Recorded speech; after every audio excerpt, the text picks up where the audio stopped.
Every haunting has a beginning and an end, but in this place, one becomes the other. Step closer, the lantern's glow will guide you. What you are about to hear are true stories of hauntings all over the world. Welcome to Help, I'm Haunted. Hello there, my darlings. Welcome to Help, I'm Haunted. And oh boy, it is Halloween Eve, and happy Halloween Eve. I'm so happy. What you're seeing behind me is a backdrop for tonight's story. Good evening, and thank you so much. And my lighting is weird, and I don't know what it is, and I just hear, wait, hello. Oh, that's better. Pardon me. So there we go. And look who we have in the chat, ladies and gentlemen. It is one Ian Honest Path, who was in the Kelsey Fitzsimmons little fundraiser that we had last night. And thanks to him, he was a real champ and was playing that game. And thank you, buddy, for coming in. And I want to thank each and every one of you for your generosity, because I was getting messages even today that many of you were continuing to donate. And that is so cool. So I think we are now over 1,000. And I don't want to claim anymore because it's hard to determine who is who. So anyway, there you go. And Ian, everybody is saying hello to you in the chat. So hello, buddy. So there we go. We're trying to make him a fixture. And if you could do me a favor, in my community tab, sorry about the voice, in my community tab, there is a link for his YouTube channel. If you wouldn't mind, we're here to help everybody. If you wouldn't mind just popping over there, and I'll put it in my description as we go, and saying hello and subscribe, because I want to get him to 1,000 subscribers. You can't go live unless you have 1,000 subscribers on YouTube. So he went to another platform, which is Twitch. We're going to try it with YouTube a little bit. He had a very good time. And thanks to you, it was a very, very nice introduction for him. So thank you so much. And thank you for being here. Today is Thursday, October 30th. Oh, wait a minute. I have a really cute little overlay. I might be changing them. That's StreamYard. Ooh, I'm scared. How about you? Here we go. Tonight is all about trick or treat. Here comes Shaggy to keep me from getting scared. And I hope you can keep from getting scared too. Anyhow, my darlings, we have a giveaway for tonight. I want you to hang in there. We've got a giveaway, and here is the giveaway. It is a 1 month, I almost said prescription, Zell, a 1 month subscription. This is Shaggy, Jerry, there you go. This is Captain Jerry's little man. Look at him. Dear jumping jollies, I'll tell you. 1 month subscription to Beacon TV. Tomorrow is the finale for the paranormal show that I love, the Paranormal Mysteries.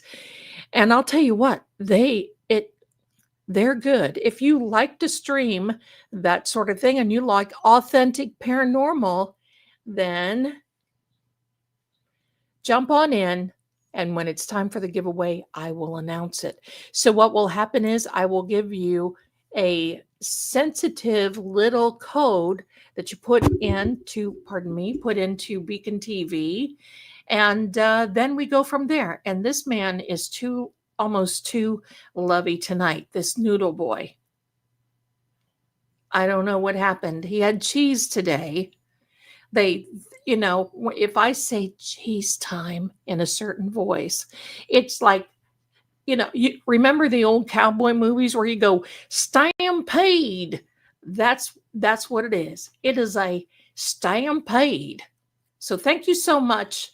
And Captain Jerry, if you do find his, and make sure it is the one that says Honest Path Only and not Honest Path Official, that is a mocker. It's a mimic. And they're trying to steal his art. So if you want to go over to YouTube and then Honest Path Only, you'll see two accounts, but it's Honest Path Only. That's where you do it. So we'll see if we can put a link into the chat, or into the chat. This man is distracting me with all the love. Goodbye. All right. We're about ready to, stay unpaid. Now, that reminds me of, Cheese does that to you too, Aisha? Oh my goodness. Me too. Anybody, all they have to do is say cheese time and I'm on the run. Hello. There you go. There you go. Oh, thank you. Thank you. Thank you, my darling captain. In fact, here's what I'm going to do, because you guys can't put the link in the chat, but I can. So we're just going to do that. We're just going to do that. And then if you don't mind, we'll just go ahead. We'll just go ahead and do that. And there you go. He's coming up in the world. He's coming up there. So there we go, my darlings. I'm going to put the link in the chat. And we'll go from there. Oops. Oops. Ho, ho, ho. Zelda, I clicked on the wrong thing. There we are. So this is for Ian, my son. I almost said haunted path. He might think so. Ask him one day. He may think so. And I'll tell you what, come on, we'll have him on again, because he was answering your questions and answering like, how do you feel like having a mama the way she is? Well, love is kind of spooky with a spooky little girl like me. Here we are, my darling. Thank you so much, you guys. Thank you. Thank you. Could be a haunted weekend. We just don't know. And look at this. Isn't that cute? StreamYard offered a little overlay. They should have done it earlier than the day of, right? There we go. Isn't that cute? Thanks, everybody. You guys are so cool. You got my back. I love it. Way to go. Way to go. Let me see here. So, all right. So, Maeve says he looks like me. I told you he's the male version. I had no help. There he was one day, right in the crib. Didn't have any help. I'm going to turn this light off. It's distracting me. There we go. That's better. All right. So thank you, Patty. I appreciate you. I have something.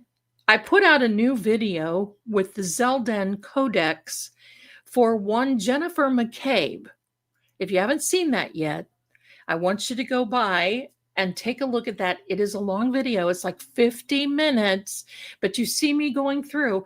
And in the end, this is what I want you to all know. Get ready. Here we go. Are you ready? Here we go. Coming to a neighborhood near you, Jen and Carrie. Let's see this again. Jen and Carrie coming to a neighborhood near you. This is what it's all about. The ice cream truck is coming. Ladies, prepare thyselves.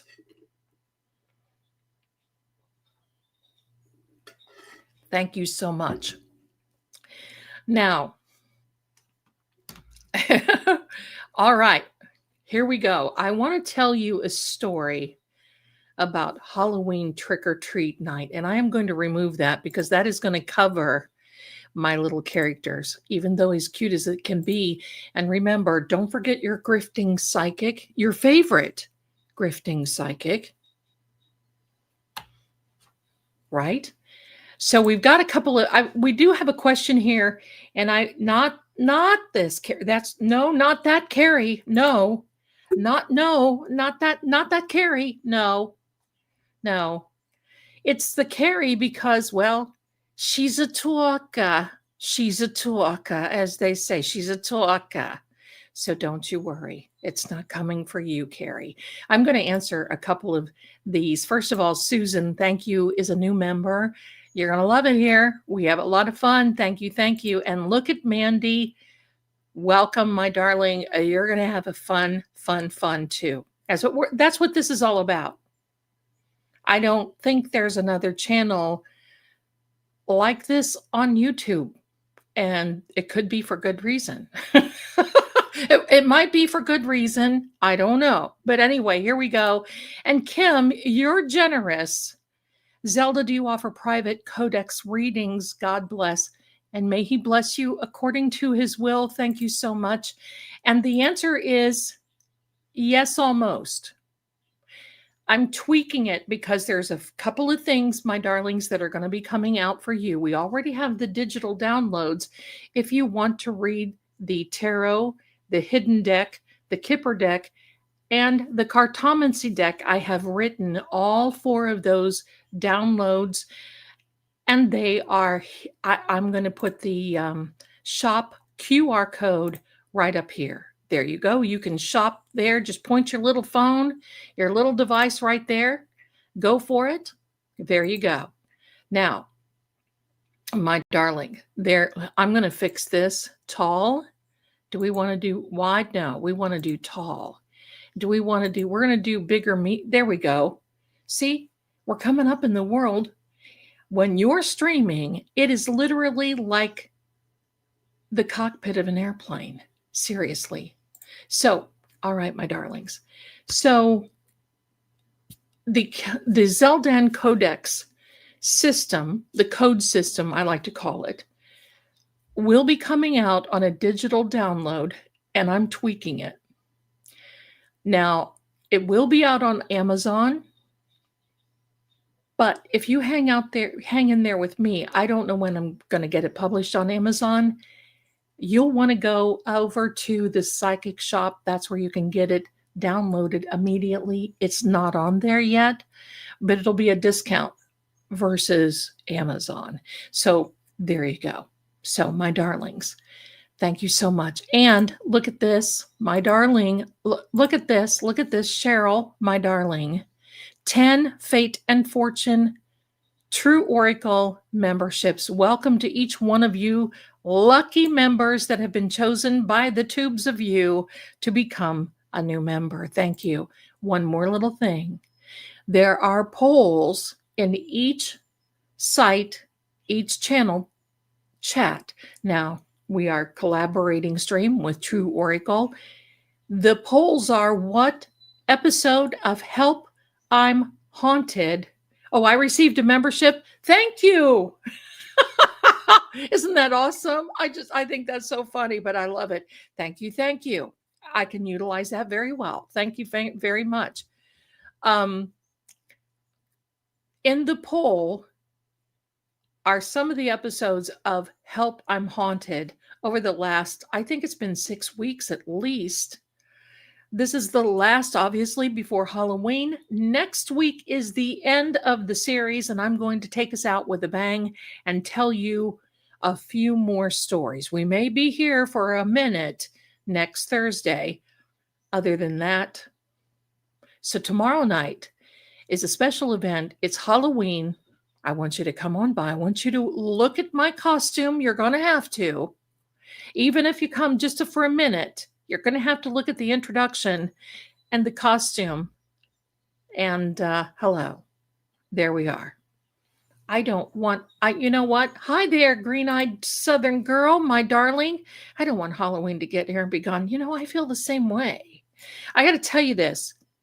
When Ian was little, when he was my little buddy, we would plan for 6 months.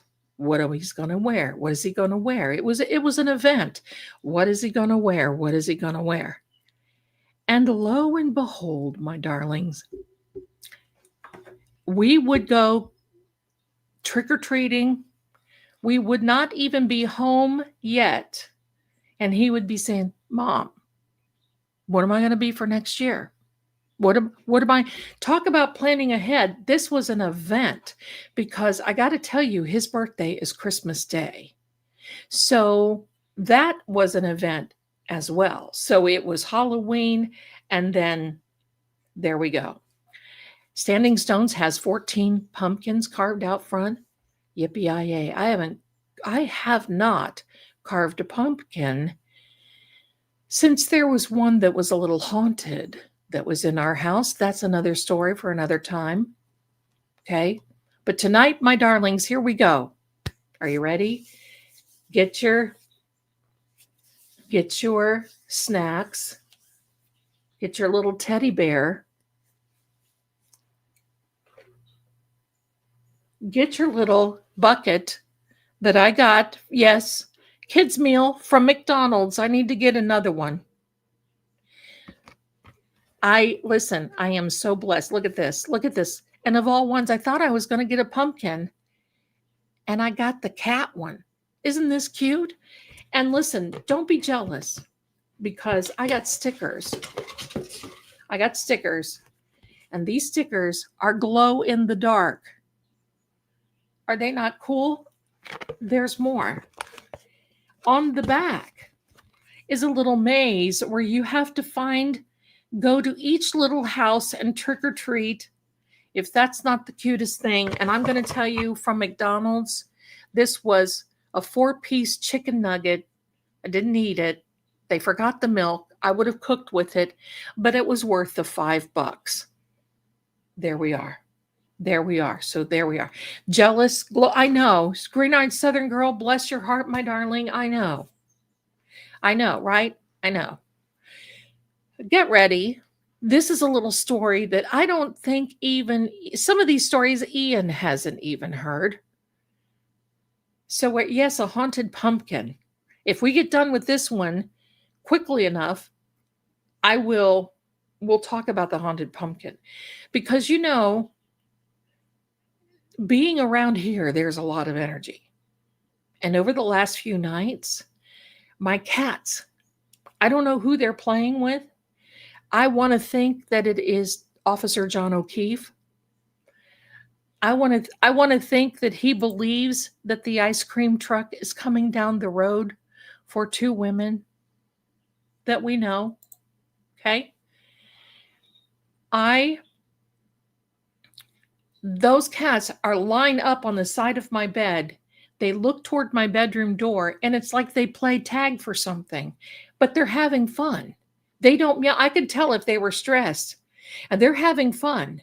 Like, oh, let me jump off the bed, because it wakes me up, them jumping off the bed and tussling and having a good time, and they'll be looking right at the door, and then they'll look at each other and run back. So they're playing. And if it was something evil, I would know. They tell me when that stuff happens. Okay, I think it is definitely I think it's definitely John. Judy Ann says, Zelda, I'm definitely going to miss this. Help, I'm haunted. Well, you know what? There are no rules in the house of Zelda. And you just never know. Zelda may just need another little rest. And then we may get back at it again. We don't know. We don't know. One thing I will tell you that I know is that this color was for our sweet Kelsey last night. And I've got to change it to a pumpkin color because that purple just doesn't go. There we are. We'll take that. All right. Now we're ready.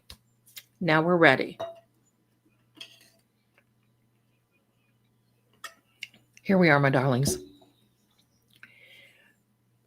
When I was about 10 years old, we went trick-or-treating. And we lived in a little burg. Now, I've got all this stuff on let me take the comments off just for a minute. You see this little street? This looks like any town, USA, but it looks like the little town that we lived in. You see this street? The little houses? That's what it looked like. This circa 1970. I was 10 years old. And we too planned. I mean, my mother and grandmother, my mother would plan down to the caramel apples and the snacks and this and that and everything else. Now, my dad would stay at home and give out the candy, and my sister and I would go with some of the other neighbor kids and some of the kids from church. And um, we would, we would go out. My mom would go with some of the other mothers that we knew, and blah, blah, right? So it was odd because there was a year, I was 10 years old, that I was picked on. And I mean, picked on. And I know it was from my best friend whose dad had passed away in a motorcycle accident. And it was very unfortunate. But it was something that hung with her. And it was a situation from it was from early school days, that there was a wind that kept coming around her, and the leaves would coming around. It looked like a baby tornado, but it would come around her. And I looked at her and I said, "Oh, that's your dad." Now, I didn't even know that her dad was passed away. And she flipped out. They took me to the office. They called my mom, and my mom had actually gone to school with her dad. So that was one of the first marks. And then the second mark is when I told my second grade teacher that she was pregnant, and she didn't know it. And that caused a riff and had to go to. So the kids and the teachers were starting to think, whoa, what is this kid? So it was when I was 10 years old, it was time to go trick-or-treating. Now, this was a thing that we looked forward to for every year, but I could tell that the other kids were shunning me. They didn't want to go with me. Even my sister. My sister had this love-hate. We both had this love-hate relationship. We both loved to hate each other. It was no sisterly love there. So we went out. Now, I always had a choice. Did I want to dress up like a dog? Because my mother made a dog costume. And believe me, it fit over the years. She was very crafty. Did I want to be a dog? Did I want to be a pirate? Or did I want to be a gypsy? Now, hello. Who do we think that Zelda is going to be? I would be a gypsy tomorrow. I'm a gypsy every day, but I would be a gypsy tomorrow, except I've got a little plan for you guys. So I went as a gypsy. We were walking down the streets, and these kids would come up and they would trip me. And I would fall.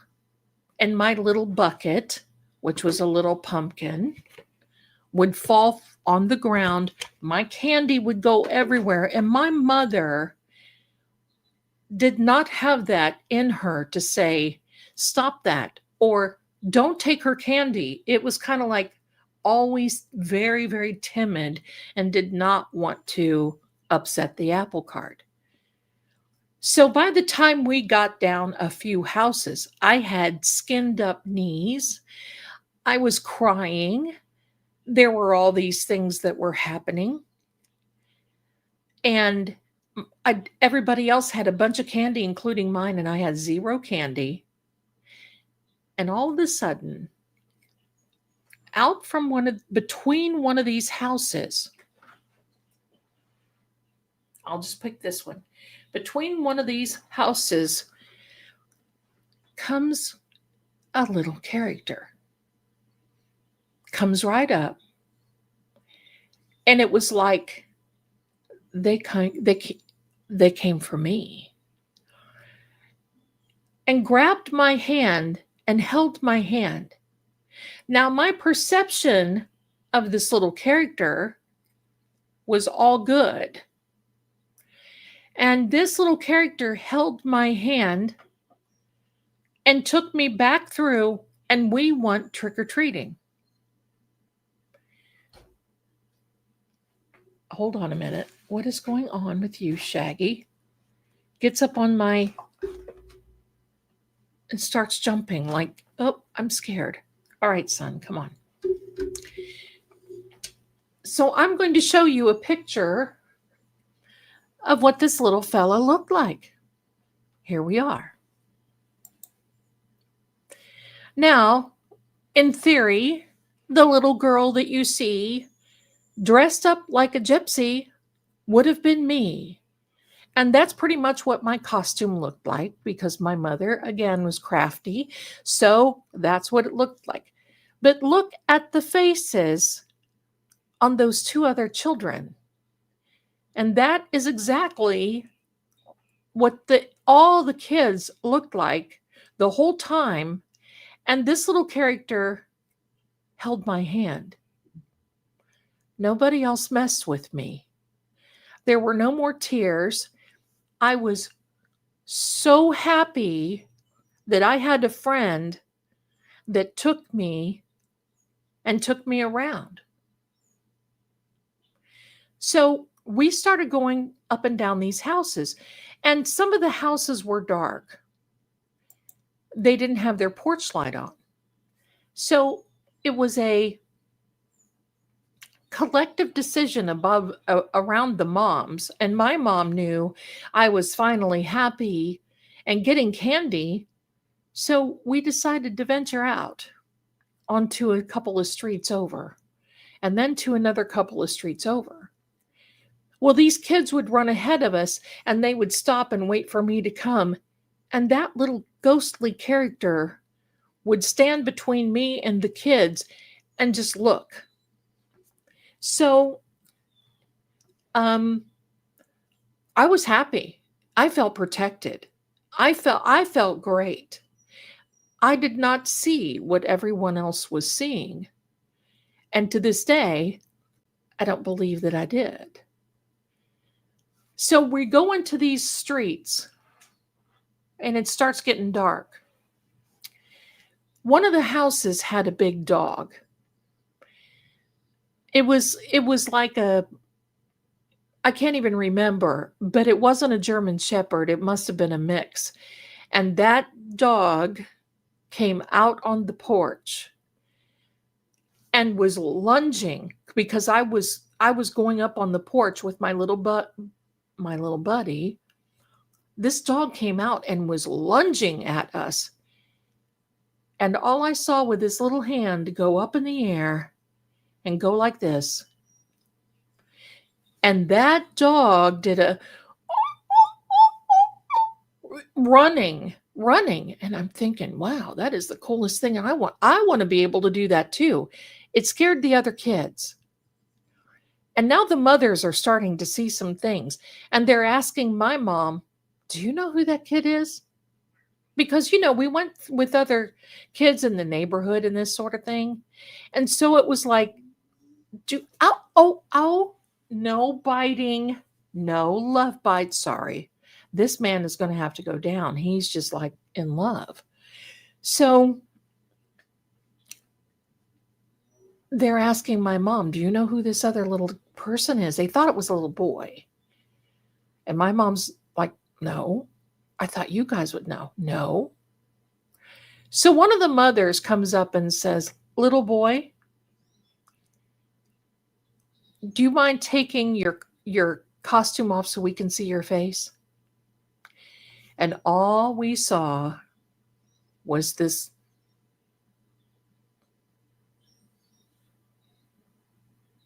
just a slow. Now, I was not scared. I was not scared. My sister was petrified. I was happy. She was picking on me too. So it kind of like it started creating some concern because one of the mothers went to grab, and this little hand came up and went and stopped that mother and pulled her hand back. No talking. Never heard her voice. Never heard a voice. and didn't get any candy, walked around and was holding my hand. So my mom starts saying, Zell, come on now. It's time. Come on and hold your sister's hand. And this little fellow would stand there and go like this. And finally I'd say, no, I'm having a good time. No. I did not feel anything as bad when this little ghostly character was holding my hand. It just felt like somebody was there to watch over me, because these little kids are so bloody mean. And most of them were boys, most of them, whatever, and they were a little older, so they were mean. So they started coming up and saying, can you tell me where you live? And he would, point down here, one of the houses from where he came out and around from. So we went through, we finally got done, and it was time to go. And I wanted to hug this little fellow, and he backed up like this, let loose of my hand, and where he came out of, he went right back in. Now I'm crying because I want to say goodbye. He's my new little friend. But I was ready to beat the band. I was ready to go back the next day, eat candy, say hello, do all those things. I was waving and there was no response. So we're on our way back, and one of these little boys went, they saw that I had a lot of candy at this point, because we went back through the houses. This little character took me back through some of the houses, and I was able to get candy. And, usually you can't be, going to houses 2 or 3 times, but it seemed as though I was with him. So he took me, which I thought was really cool. So we started going back. We went back to our car. My sister was mad, and she was crying because I had more candy than just about anybody. So my mom is trying to she's trying to mediate, and said, well, she lost a lot of her candy when she fell, and, it's okay. She went back through, blah, blah, blah. So now the other kids were scared. And so the next day, I think we had to go to church the next day. I think it was a Saturday night, I'm not sure. But anyway, so we went to church the next day, and these kids wouldn't talk to me. The pastor came up to my parents and said, I understand that there was a problem last night at trick or treat with your daughter. Now, listen, I've always been one to speak my mind, and I got in trouble at home a lot for that, and never learned not to until later in years. So I'm talking to the pastor, and I'm just like, there was no problem with me. What about these kids tripping me, and I lost all my candy? And he's like, well, Jesus. And I said, do you think Jesus would like that? You're coming after me because I lost my candy and somebody helped me? Evidently, what I was seeing in this little character, I'll put it up here again, was not what everybody else saw. What everybody else saw was an injured-looking little boy. And I didn't see it. All I saw was this sheet over the head. And everybody thought that it was either a mask or makeup that this little boy had on. And evidently, it was a little on the frightening side, and I didn't see it.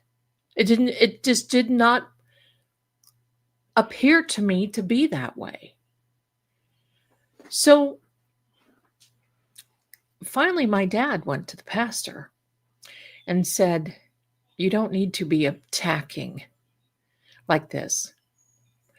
Because, I was not looked at very nicely in church anyway because of things that I would just did not know how to control, and looking through the church and saying, "What was that guy with that other woman the other night? Do you know that your dad was with another woman?" And those are things that I just had to learn how to control. So my mom, of course, goes to my grandmother. My grandmother listens, and my grandmother says, "We need to find out what this is. Because if Zell is not seeing it," and the nickname for me years ago was Zellkel. So she said, if Zell wasn't seeing it, then there's got to be some type of trigger. There's got to be some type of something, that reason. So as time went on, my grandma and grandpa went down to these houses, knocked on the door, and they said, my granddaughter saw a little boy. And the one house, they gasped, like, "Oh my gosh. Oh my gosh. What little boy?" And he said, "Well, my granddaughter says that he had a sheet over his head." But the other people that were around him said he looked messed up. He looked scary. He looked like he had a scary costume on, and evidently this woman was mortified. She kicked out my grandparents and said, "We're not talking about this. No, no." A couple of days later, kind of all was forgotten. It seemed a little weird, right? But the phone rings at my grandparents. Because just so you know, a lot of places in this area, my grandfather was able to find the wells to their house. And so they had water because of my grandfather, and he would take the willow, that whole thing, and he found the wells in our county in a lot of places. Phone rings. "Hey, we hear you were over at such and such house asking about seemingly a little boy. Come on over. Let's, come on over. Bring your wife, my grandmother, and I'll tell you what's going on." So evidently, now this was 1970.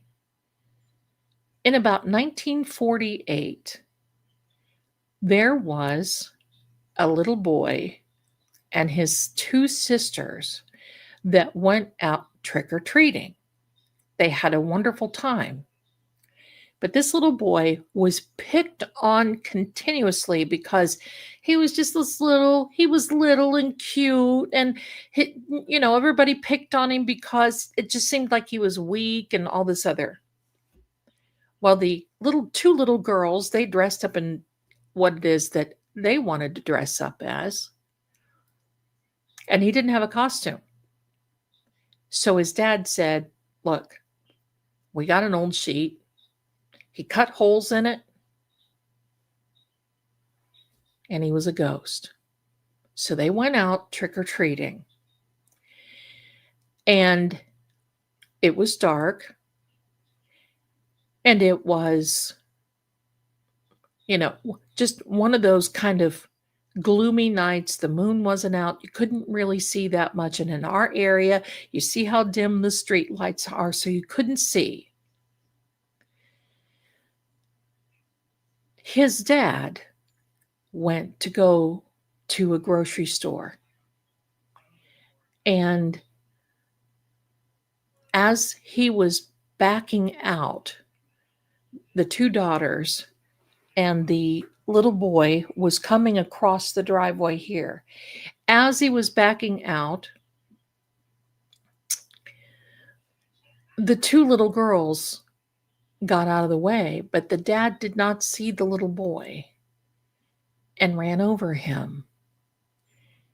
And unfortunately, it caught the sheet in the bumper and wound him up in the bumper, and it dragged him about a block down the road. Of course, he was unalived.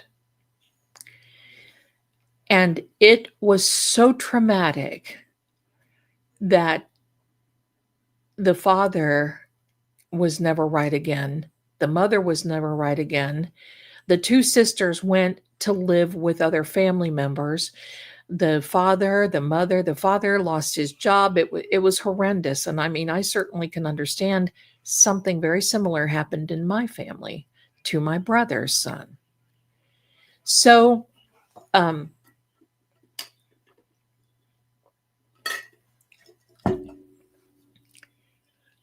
he said, this man that was telling my grandparents, that sometimes when little kids are picked on, this little character will come out and will be a ghost and appear as a ghost with a sheet on to the person that he's there for. But to other people that see him, he looks like he was run over by a car. And I don't know. Never saw him again after that. Nobody, because I would go up and down here, hollering, "Hey, my friend, where's my friend?" And never saw this little boy, this little ghost again. It was more than devastating to the family, and finally, they moved away, and other family members, cousins, etc., moved in to the house. And as time went on, they knew the legend of this little boy. Now, sometimes they would get glimpses of him in the house or outside mainly. It wasn't so much in the house, but outside, just kind of that glimpse on this corner of your eye. It's not just a full-on, full body apparition. It's just this little, just a quick little sight. From that moment, I wasn't picked on. I was just left alone, which I was happy to be. And it was devastating to my mom because, this pastor really wanted to believe everybody else because, well, back in 1970, you didn't have a little girl that all of a sudden got these impressions and was telling these people things and upsetting the church, is what my dad and mother were told. So we just got to the point where we just didn't go that much. And then this particular pastor moved away and we started going again. And my parents became the youth group leaders and so forth. And, we had a good time. And by then I learned how to curtail it. But it was really something. Now, oddly enough, it was this pastor who, in later years, I started dating his son. And that's when we lived in the haunted farmhouse. And the pastor thought my mother was going crazy. And we just stopped going. Then the pastor's son moved into the house after we left and basically said, you know what? They're right. It is very haunted. Look who's back. So um, this was very upsetting. But the weird thing is, as sensitive as I was as a little kid, I'm just going to say, when he was holding my hand, never, ever, ever did I feel anything evil. I did not feel anything upsetting, no evil, no malice, just a warm little hand. And held my hand that entire time and protected me from these little snot bullies. That's what they were. They were just little bullies. And that was it. It was odd. We probably can never explain it. Good question, Patty. Did my mother see him as a ghost or as a child? She saw him as a child. I was the only one that saw him with the sheet on as a ghost, because I was such a wiener back then. I'm going to tell you, I was a wiener. He probably knew that it would just scare me beyond, because I was conditioned by my sister and some older sister and some other kids to be afraid constantly, with the jump scares and all that stuff, which is not really funny when you do that to a little kid. And I'll give you an example. Do you remember, this is funny now that I look back. Oh, and welcome, Judy. This is her first Help I'm Haunted. Well, welcome, my darling. You can take some time and catch up on the other stories. You're going to love them. You're going to love them. So, funny and ironically enough, in the back of these little kids' magazines that you could get the 6-foot Frankenstein for $1. Now, listen, back then, $1 for me was very hard to come by because we didn't get allowances. We still had chores to do. We still had a lot of stuff to do. So I did everything short of, trapeze acts to get $1. I had a favorite cat. I taught my cat how to do tricks to put on a show in front of my grandpa and grandma, and I made $0.25 apiece for entrance into the show. So that was 50 cents. I lacked 50 cents. I painted rocks in my neighborhood and went around and sold rocks for $0.10. I sold 6 rocks. That meant that I had enough to buy the Frankenstein and to buy a stamp. I felt like I was in high cotton. So as time went on, my mom helped me. I gave her the 6 dimes, the 2 quarters, and the little form, because I didn't know how to fill it out. She filled out the form for me to get the Frankenstein in the back of the comic book that I was reading. It was a 6-foot tall vinyl Frankenstein with glowing eyes. $1. So finally, one day, my package came. It was a little size of probably about a 3x5 envelope. And I thought, how is Frank going to fit into this envelope? Heavens to Betsy. So we went upstairs to the room. I carefully opened this envelope and slid out this little bag within a bag. I opened it carefully, and there I unfolded a 6-foot, it was the cheap vinyl, right? I mean, it was like those cheap plastic tablecloths that you can buy at the dollar store. That's only cheaper. Figure cheap and then cheaper. And with it came a little piece of paper that had two little cutouts, and the instructions said, put those two little circles, put those under Frank's eyes, on his eyes, and then put it under a light. And I'm thinking, oh boy, this is going to be good. So I stick these eyes under the lamp all day and got in trouble for having a light on in my room, but it was worth it because it was going to generate Frankie's eyes. So my mom, behind our bedroom door, was my closet door.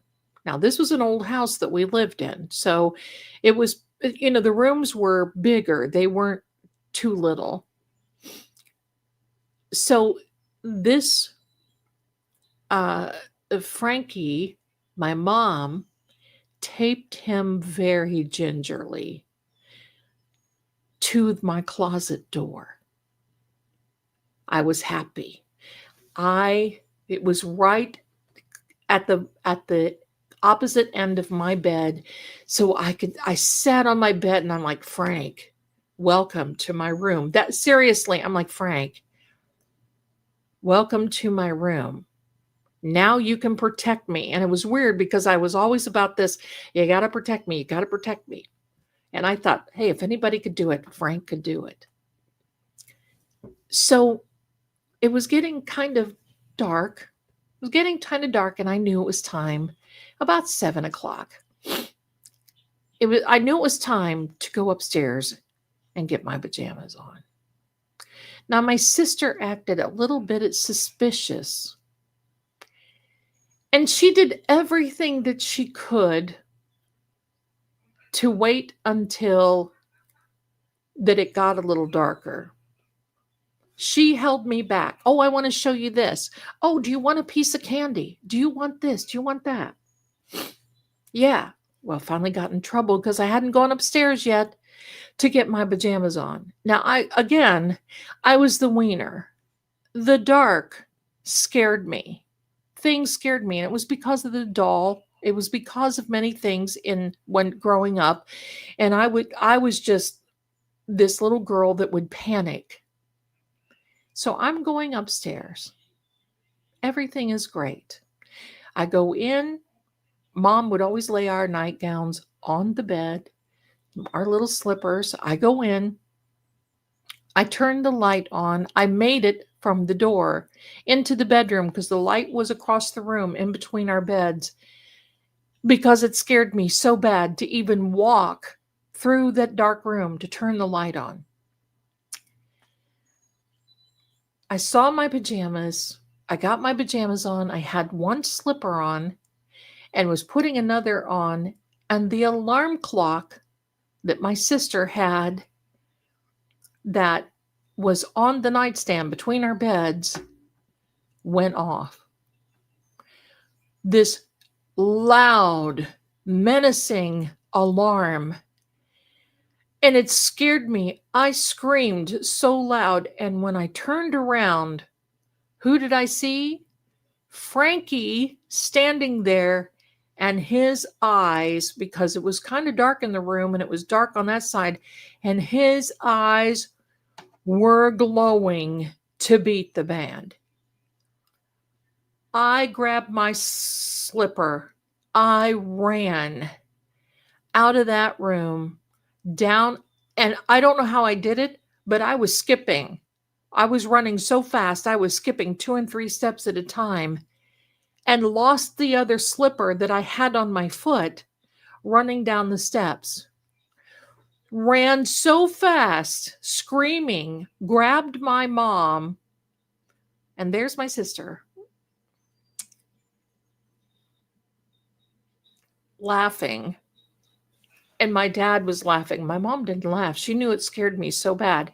So, of course, I had to have my mom go up, take Frank down off the closet, put him back into the vinyl bag, and evidently he went to the trash can, and I didn't care. And that was the last that I did that. So that tells you what a skittish little scared kid that I was. And kids at school would always scare me like that, and then it would be like, you know, it would whatever. So it does not surprise me that this little fella that lived between the houses evidently came out and held my hand and went trick-or-treating with me that night. Now, was it really that little boy? I don't know. I did not see what everybody else saw, including my mother. And like I said, my mom was so timid. She wouldn't tell anybody, to go, you know, jump in a lake or any of that stuff. So, regardless if that little boy looked like he, was King Kong or whomever, she wasn't going to say anything. But I was not unhappy. I was happy. And I think that's bothered a lot of people because they saw this little boy who looked like he had literally been through it. And I'm happy. Now, how weird is that? But they didn't see what I saw because I didn't saw. They thought that he had this mask on or makeup on or something. And that's what bothered him because it was scaring the other kids. It was scary. He was scary to them. To me, scary to the dog that came out and lunged at us.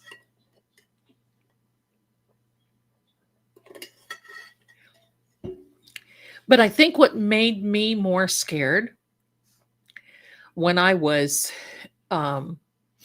little like that, I really went through a very, very hard time when I was about 4 until I was 12.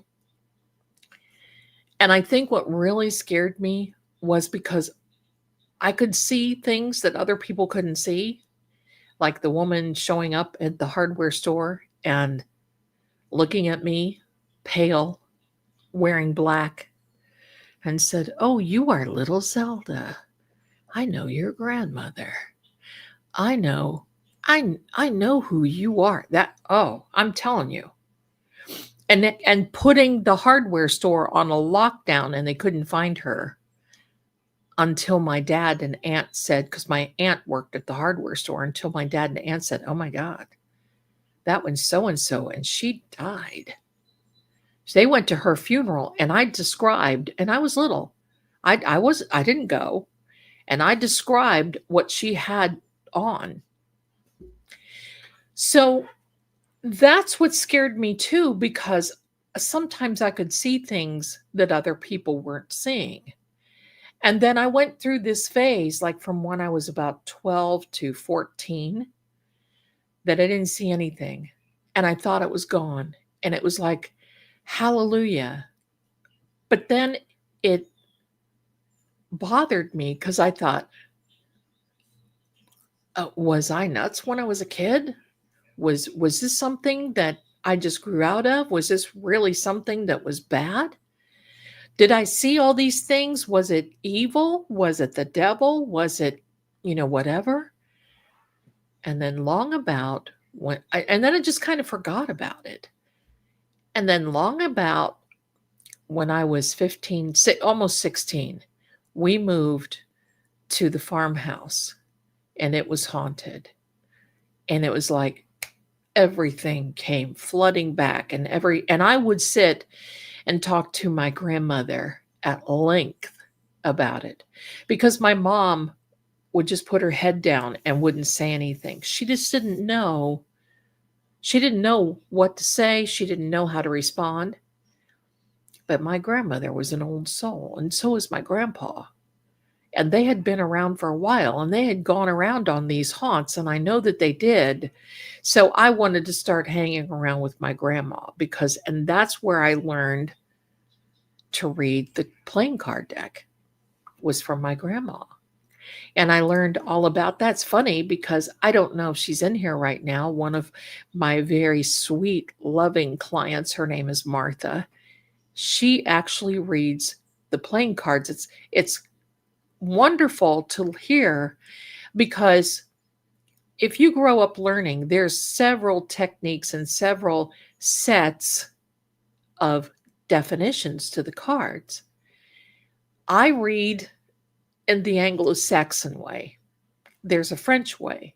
And I think from what she's told me that it's a French way, just from what she describes. But it's so amazing to hear that, but it's one of those things that I learned directly from my grandmother. So, and as time went on, some of those meanings popped out of the cards. I know it's weird, but they popped out of the cards. I never really read tarot cards. Maybe 10, 15 years ago. Maybe. It was always regular playing cards. I always had a particular deck that I would read with, and then that was it. So anyway, my darlings, that is the trick-or-treat night that I will never forget. The Halloween night I will never forget. 55 years ago tomorrow. Yes, I just told my age. So it's one of those things that I've always wondered about. I've always thought about. I've always wondered if, but it's you can't go back, and you don't look for those things to appear again. When you experience it, it's kind of like I was thankful that he showed up. I'm going to call him he. I'm thankful that he showed up because he protected me on a night because in my area, when you were 12, you were not allowed to go trick-or-treating anymore. I mean, after 12, you had to be there you could go when you were 12. When you got 13, sorry, you needed to stay home. You needed to give out candy. Let the little ones go trick-or-treating. Now it's kind of like a free-for-all. You see just about every age go get candy and trick-or-treats and all kinds of other things. But not then. It was, good question. Linda has a question. Let me see. Let me put you up there. Hi, Linda, my darling. Did my mom and sister have a gift? Like me, not like me.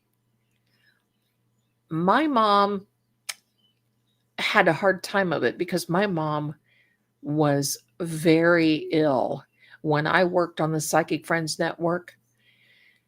And she couldn't work any longer, and it was very hard for her to have an income. So I got her a job on the Psychic Friend Network. I showed her how to read, because when you read on the telephone, it's different than when you read in person and on video and different things.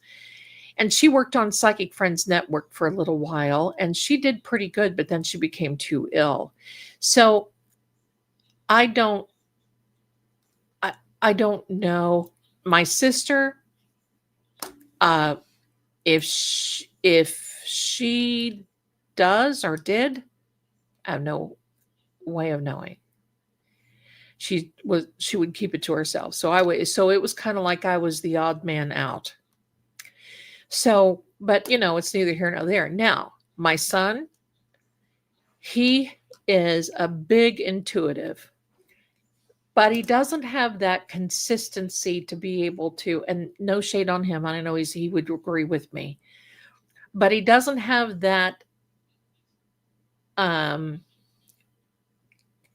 consistency of reading, be able to pick up a deck of cards and say, oh, this is going on, this is going on. He doesn't have that, but he may be walking through a room and stop and look at me and say, Mom, this is going to happen and this is going to happen. And he does that. He does that. So his is different than mine. My daughter doesn't want anything to do with it. Doesn't want anything to do with it. So it is what it is. So that's it. That's it. Did you want? Okay, let me see. Let me see here. Aisha, yes, there are different styles of reading. different cards, different styles, different cards, different, all this other. Yeah. So it just depends. Some of my cards, it's kind of weird. Some of my cards mirror what their counterpart would be in the tarot deck, and some don't. But it's one of those things that you just have to get used to it. And there are sometimes when readings happen and I'm reading and I can actually feel a sigh of relief when a card comes out or not. Like if a particular card comes out that makes the story, like, because I read the cards as a story. I know most of you see that. That's how I've learned, is to teach as I'm reading. I'm not this one who sits there and says, oh, remember Johnny Carson, he would take the envelope and put it up to his head and say, okay, whatever, and then open the envelope and they would make a big laugh about it. I'm not that woo-woo kind where I can say, oh, well, this and this and this. I've seen so many card readers. I'm just going to say this, and I'm not throwing shade on anybody, but I've seen so many card readers that will fit their reading into the narrative and actually say, oh, this particular card means, and it doesn't. And that's what bothers me. That part right there, because if you would stop the video and go just look up a general meaning of that particular card, it's like it's it's way out there. How did you get that with that particular card? So anyway, there. I hope that helps. But yes, there's different ways. Let me see. Flutist, hi, my darling. Speaking of playing cards, did you know that Ciro Marchetti put out a playing card deck? Yes, I did. I love it and thought you would too. And he also is that there's a Kipper deck that he has. Some people say Marchetti, some people say Marchetti. I say Marchetti, and I'm sorry if that's wrong. But yes, it is very good. He's put out a few decks that I really like. But, I kind of stick with the old standards. Now, for me, I like some of the tarot and playing cards, but sometimes I've got to say this. When I'm reading for you or other people or in these videos, I would prefer to use the old standards because I can show you how a particular card means a particular thing. That's how that's why I like to read. Sometimes, there's some beautiful decks. I've got some gorgeous decks, but I kind of use them for when I'm doing readings in private to say, okay, am I on the right track, or is this, conspiracy out there? Is this a fact? Is this fiction? Is this something that so I do that, and then I can come back to their regulars. Lloyd Lamas, hey y'all, love Zelda story. Please don't stop. Thursday story day. Oh, I know. But you know what? When I go Thursday, Saturday, every other Sunday, this Sunday I'm not going to. I will be exhausted before Sunday comes. And then Monday night, it is a lot. And I got to tell you, after these live things, I don't know what it is. I was telling my Ian today, when I have these, it's like when we shut it all down, I'm like zippity doo dah, zippity yay. I've got all this energy and everything else. And then all of a sudden it just hits me that I'm exhausted. I'll go into my bedroom, I'll lay down, and I sleep so hard I can actually feel myself snore. Yes, I admit that. Whatever, right? I actually feel that. Pardon me. And then all of a sudden, I wake up and it's like, zing, I'm awake now.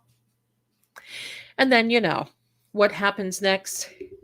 Did Jesus know that tennis shoes would be invented? You know, you know.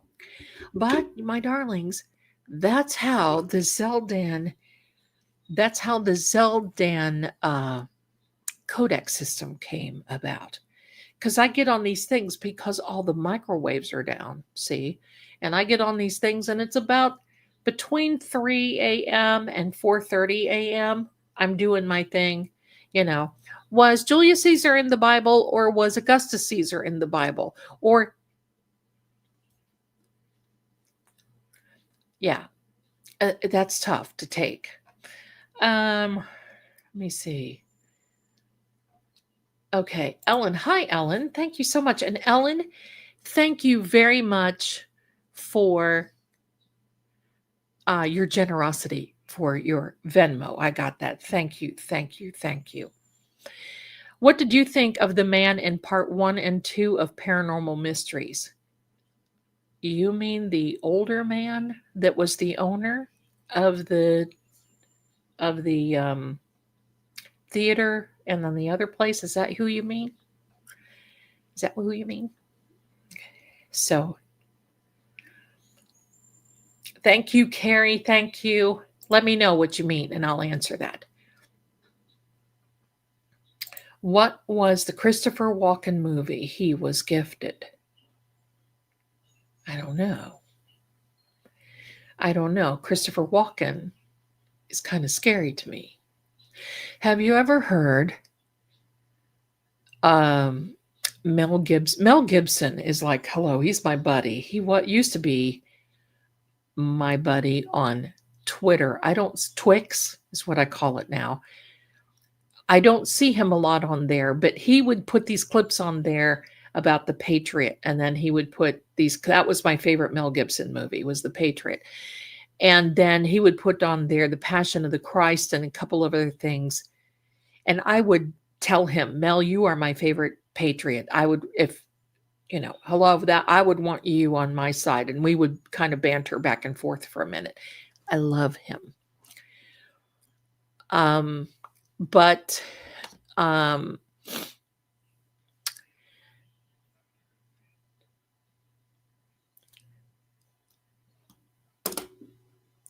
let me see how I can say this nicely.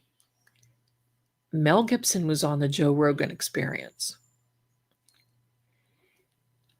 And Mel Gibson said he was afraid of Christopher Walken because I think he either did a movie with him or he was in some type of something with him. And he said he didn't walk.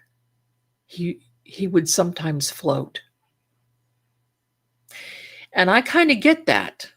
And I'm sorry to say, I do believe that Christopher Walken knows what happened exactly to Natalie Wood.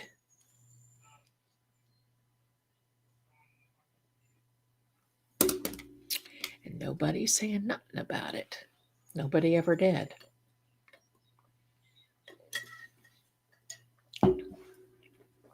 So anyway, let me see. Debbie, hi. The French way of reading is the Marseille Tarot. I'm talking about the French way of reading is not really the Marseille. It is in the Cartomancy, because there's certain different per region. Some meanings mean a particular thing and some meanings mean something else. And so I think it's a regional thing.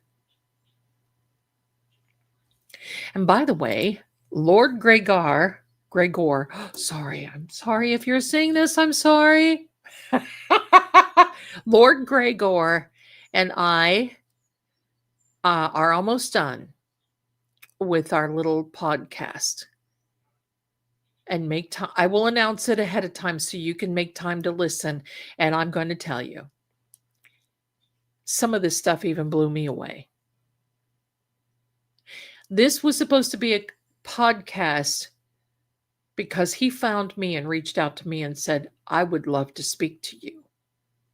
Because he knows I'm receptive, not to those types of vampires that they think they are floating around in New Orleans and Croatia and all this, and hide your jugular.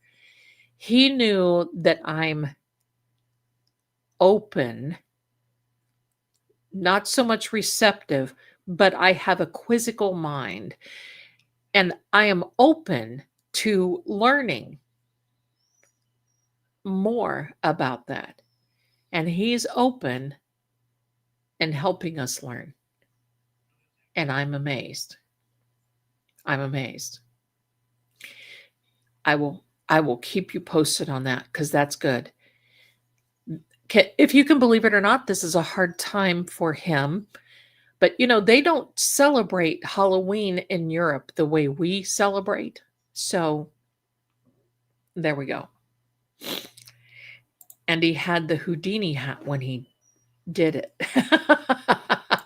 No, I don't know.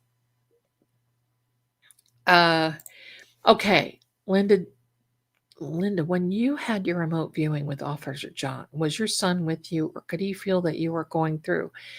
No, my son was in the next room, and I told him after because I kind of was tearful. And he's like, "What the heck happened to you?" And I told him, and he's like, "Oh." In fact, today I was making our lunch, and believe me, I made a lunch that would have choked a pig. I'm not kidding. I don't know what is wrong with me, but it's like I have this son, and so I just have this idea that, I had this baked potato that was about as big as his head, right? I don't know how I got this bag of potatoes that they're just like, wah, huge. I could have cut it in half, and he and I could have had a meal for today and tomorrow, but no. So I made those, and I made Yorkshire pudding, and I had sausages, beef sausages, and I made a charcuterie plate with cheeses, different cheeses and English cheddars, and he looked at me. He says, "Mom, who the heck are we feeding?" So I'm in the kitchen, tick, tick, tick, tick, making all this Yorkshire pudding stuff. Have my little Yorkshire pudding pan in the oven, preparing. And I have the oven on, and he was looking, and he kept looking behind because he was standing in the doorway. He kept looking behind me. And he said, "Have you noticed anything different with the cats?" And I said, "Kinda. They seem like they're playing with some energy." And he said, "Not to be really gross, but I went into the bathroom, and Petey is sitting on the sink looking up." And I said, "They always look up." He said, "No, no." He was like looking as though he recognized somebody. And he said, "It just made me so uneasy that I came out of there." And I said, "Oh, really?" So we're talking, and all of a sudden, Ian kind of pushed forward into the kitchen. He said, "Mom, I got to get out of here." I said, "Why? What happened?" He goes, "I feel like somebody just walked up on me." Now, that happened at about, I don't know, 1-ish, 2-ish today, my time during lunch. So he feels this and receptive, and he and I, because I've been doing a lot of EVPs, and unfortunately I'm doing a lot without you guys. I'm sorry, but I'm doing a lot of EB or EVPs, doing a lot of this sort of thing. And so it's time for me to just wipe the slate clean and do a cleansing and whatever, because both he and I are our sleep schedules are very messed up. And I think it's the energy yeah, there we go. I hope that answers your question. 1983 Dead Zone, that's what it was. Christopher Walken, he's been in some weird stuff, hasn't he? But I can't help myself. I liked it when he was in, remember the one music video that he was in? I thought that was good. Sherry D, thank you so much. I love when Lady Zelda teaches, explain. Well, you know what? Why have a reading if you don't know what it is? Because, come here. Anybody can say that they read the cards and tell you something, and you may not know what it is. This way, you can always go and say, okay, Zelda, you can fact check me to a certain degree, because there are cards that tell me more than what's on the internet. But you can stop it and say, what does this card really mean? Well, what does it mean? Because cards take on the meanings of the cards around them. I'm not one, and I used to do this, and I would say this, but I'm not one who just really likes the idea of pulling out, oh, here's your daily. My gig is if in the first 5 cards, you should know what exactly is going on. Hands down. Then you can start building. That's when you see me do those rows when I do the card readings for the bad actors.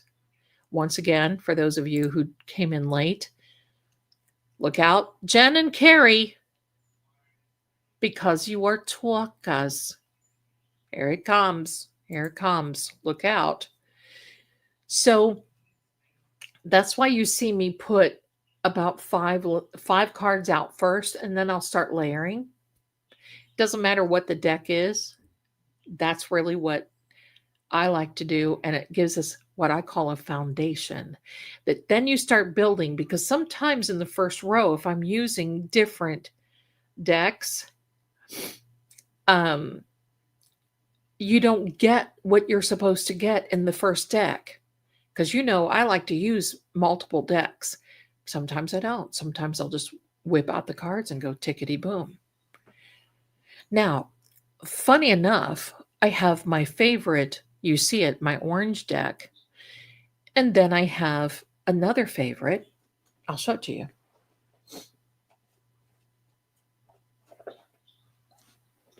This is one of the medieval deck. It's the medieval card by Elephant Playing Cards. I call this my teaching deck. And it's because I have taken these cards and I have written, because I used to give classes, and it drains me too much because we always get hung up on one card and we don't go through the whole thing. So I will read these because you can see I've written on these cards. And sometimes I will read these and put those out. That's my favorite deck for me personally, if I'm looking into something. And then I change decks. And no, the card meanings sometimes change within the decks. Just like the hidden deck is different than a regular Cartomancy deck. It's odd in a very good way. Very good. I don't know how we got on this. There's no haunting with cards. But it is what it is. There is a if you're hungry for more stories, you can go into, which is my side of the playing list, that is Dark Tales with Zelda. Dark Tales with Zelda. And I tell card reading stories. I tell sometimes what happened during story. So if you're liking this kind of thing, there's several of those videos about cards, card reading. I even have a Salem witch. That's from like 2 or 3 years ago. There's a Salem witch card reading there for Elizabeth Proctor, of all names. So there we go. Hi there, Mariana. I'm a new subscriber. Well, welcome. Just wondering, do you also do private readings? I do. And do you see this little QR code up here? The one with the little duck in the middle? If you click on the QR code, or there will be, if you watch the chat and it comes up, you can go over to True Oracle's site and order a reading. You can either talk to me personally, or you can order a reading, a video reading. And many people like the video readings because once they're done, and by the way, I have to tell you, no health, no legal problems, nothing, no pregnancy questions. So other than that, because those, I'm not a doctor and I'm not a lawyer, so I can't, and I wouldn't even try. But from there, you can go on and order a reading, or you can see when I'm online and available. It's usually in the afternoons I'm available. So if you'd like to call, and we have first time caller packages as well. So anyway, I hope that answers your question, and I would love to read for you. Thanks for asking. Thank you, Canine Mind. That was a short one. Give me a break here a second, and I'll tell you another one. How's that? You get a twofer. Hey, how is the poll going? Let's see. Oops, hold on, hold on. Let me turn this down. Okay. So on the True Oracle site, the St. Augustine one from last week is going very well. And from on the mine is, guess what? Run. It's the one run. The one with not so. There we go. Is the Kipper deck you use? He also has 2 Lenormand as well as the Gilded Tarot. I have the pocket version of the Gilded Tarot. Yeah, he's done a lot, and I like what he does. I like his artwork. I like his artwork. So thank you for the clarification, Debbie. I appreciate that. Hello, hello. All right, keep up with the electrolytes and remember to eat. Yes. Well, telling me to eat is not something, you don't have to remind me to eat, my darling. Let me see what it is. Okay. Let me see.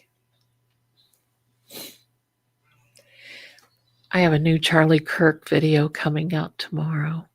For those of you who like that, don't miss it. I was working on it today and lost track of time. Hello, my darling. She calls it powering down. Indeed. Indeed. Had to move over to this side. Okay, well, welcome. Thank you, Lloyd. I'm an awesome. I've told many. I found my calling when I was able to just. One day I'll write a book and there will be so many stories in there. But you figure I've been around for a little bit. And so, the longer you live, the more stories you're going to have. So let me see. Did I just say green bean? Don't know. Love the background. Thank you. I try to make the backgrounds as close to what it is that I'm doing and close to what I have. As close as I have. Yeah. So hopefully as close as what I can to what has really happened. Yes, it was the man who owned the museum and the theater.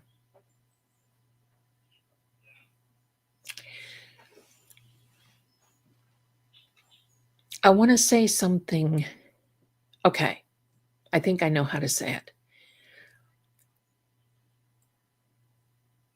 I believe that he wanted to bring all of this in. And it was not really haunting him. But I believe that there is something around that has attracted all of that going on with him. And frankly, when I watched those 2 episodes, they bothered me, not because I was scared or anything, but he seems like a really nice man. But there's a problem there. There's a problem. And he can't really get into it. So there you go. Thank you, Captain. Captain Jerry has put the website in to get a reading for those of you who like that. Canine Minds help. Ian's impression was spot on. He liked that. It's something else. He does other impressions too. It's hilarious. Let me see what else. Yeah, he floats. It freaks Mel Gibson out. Mel Gibson said it's not of this realm. I like Christopher Walken, but there's an air of weirdness around him. Yeah, Natalie Wood. I wanted to look like Natalie Wood so bad. When I was young, I saw Splendor in the Splendor in the Grass, and I had to. For years, I wore my hair in this shorter bob and flipped it on the end. And then I flipped from Natalie Wood over to Elizabeth Taylor. Oh, that was a trip. Uh,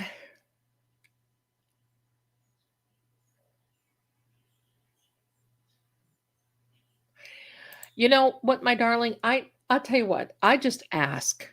I don't want to see that kind of thing. Sometimes it comes out in the readings, and I don't say anything because I had a card reader tell me that my mother was going to pass away, and she did.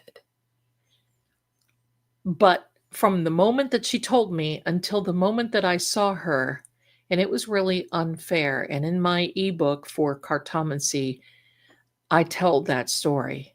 And it was unfair to me because I tried to do everything that I could to stand in that way.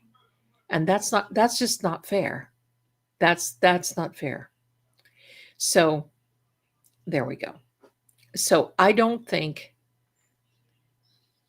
it's right to withhold somebody because I think that's a God thing. And even though we see it sometimes, things can happen and we just don't know. And it's best to not announce that because that can actually affect it would affect me if somebody said, "Oh, well, you're going to kick the bucket and, whatever." It would affect me. I mean, I have no fear of dying, but the first thing I would want to do is I think, "Oh my gosh, what would Ian do?" Right? I mean, I would think, what would happen and and I don't want to I don't want to put anyone through that. I think you were right in withholding it. I think you're right. I think you're right. J-Bug, hi, my darling. Have you done a reading or spirit box on Natalie Wood? Not in a very long time. Not in a very long time. Don't know if I ever will or not. But not in a very long time. I loved her. She's a beautiful girl. Her daughter is on the Talkie Tick and sells the perfume that Natalie Wood used to wear. Now I would like to smell that. I don't know what that is. Yeah. Yeah. So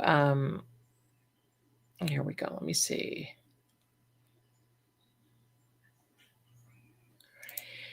Okay, thanks. What is the Marseille Tarot then? How is it different from the Rider-Waite? Is it just the writing on the cards? Yeah. I mean, it's the artwork, it's the card, it's the,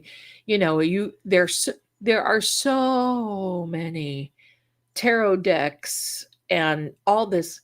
I frankly gravitate to the vintage ones. I'll tell you why. I believe that back in the day when a lot of the vintage ones before internet came out, I mean, I have a library of books that I did digital I can't even talk, put on digital ebooks, digitalized. I think that's the name I'm looking for, the word. Some of them are from the 1400s. Some are from the 15s. I've got some that are in French, and I'm trying to actually translate it. And it's old style French. It's old stuff.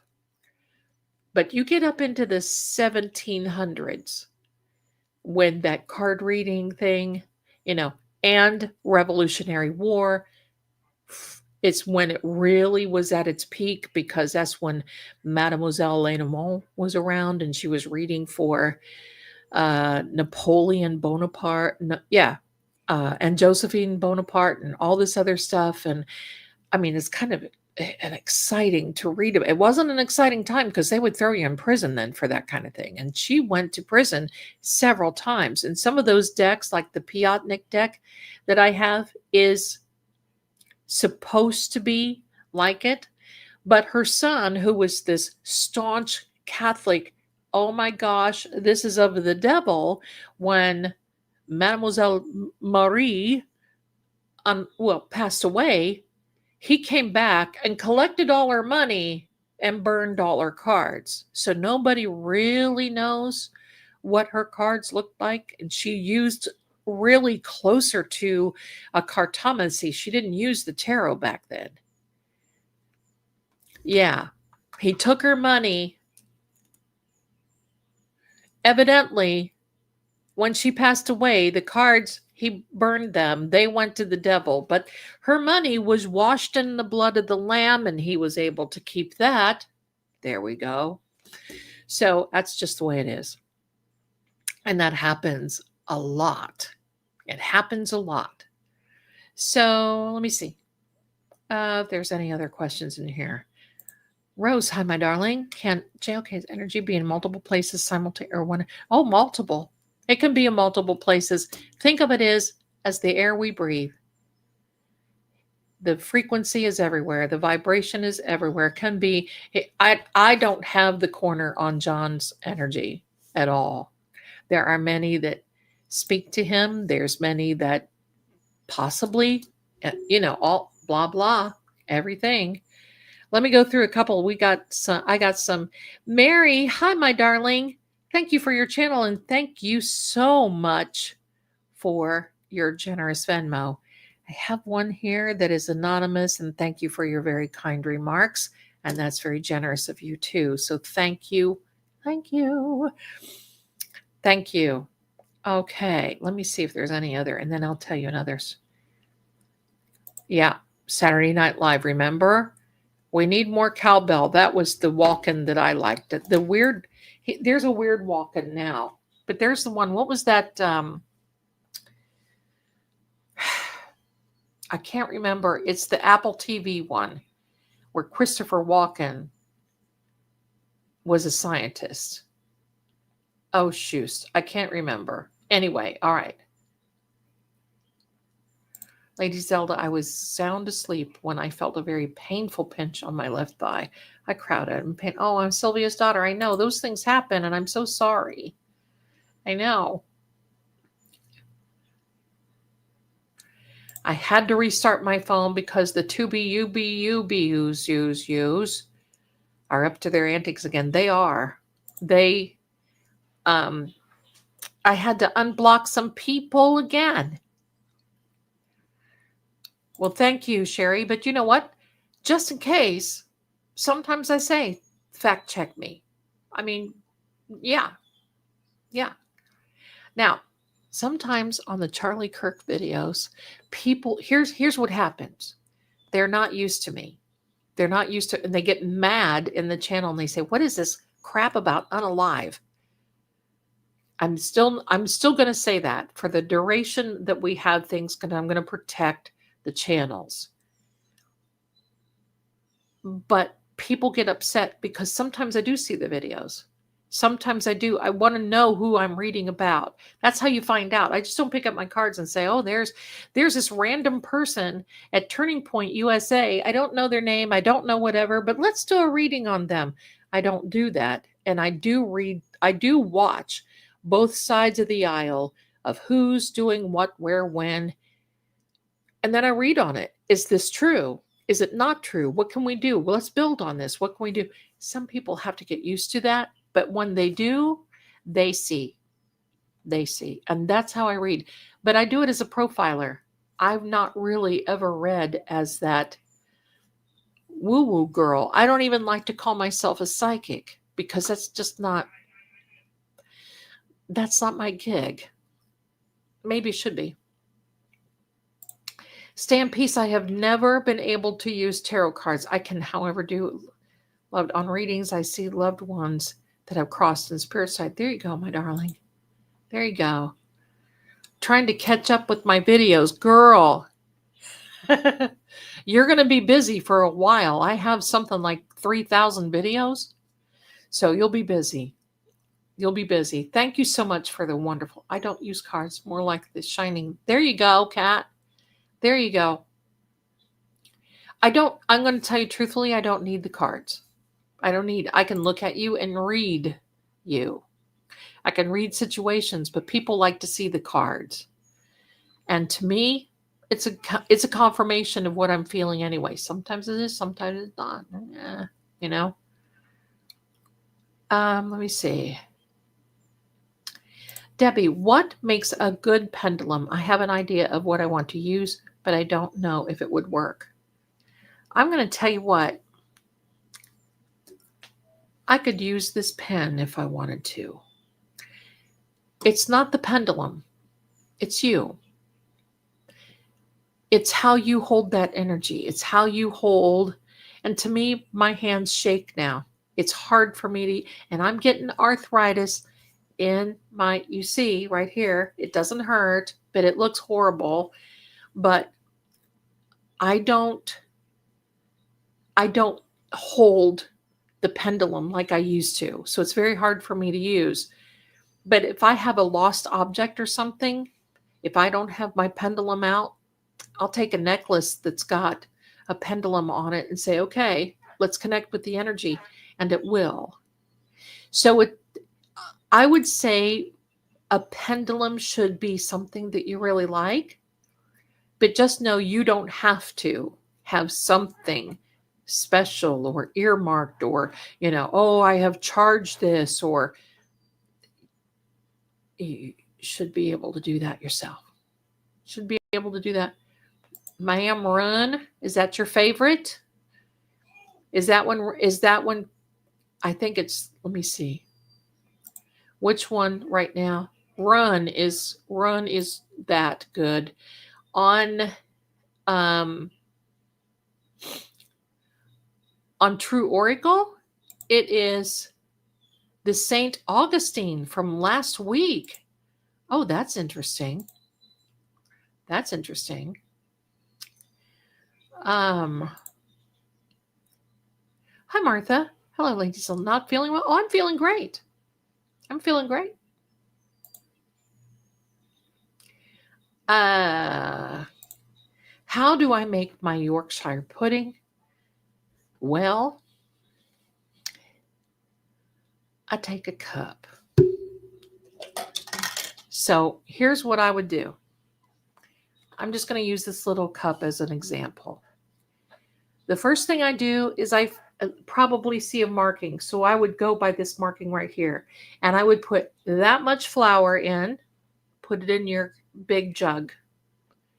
Then I would measure, take out the eggs, and be careful, don't overdo the egg because you'll end up with custard and not a Yorkshire pudding. So I'll put the eggs in it. If it comes in just under that line, so it's probably about 3 eggs would be that. Put that in my jug. Then I put my milk, and sometimes buttermilk, I know, but mostly milk, and go up to that line. Put that in. Put just a wee little salt. Mix that all good. Prepare my pan. Put that in the oven. Put a little bit of oil. I like the beef drippings if I do that, but sometimes I don't have it. It's okay. I put just flavorless oil in the little cups, and then put that in the oven at 425. Let that get nice and hot, and let my batter sit for at least 15 minutes. And then I take that out of the oven, pour my batter in, leave about that much room between the batter and the top of the thing, and put it in the oven and wait for about 15 to 20 minutes. Don't open the oven door. And when you see them get nice and tall, and then they're ready. Sometimes they'll deflate though. So you got to take them out and take pictures and make it look pretty. And then you eat them because they'll deflate. Sometimes I make the German one that's just the big pancake like one. That's always good too.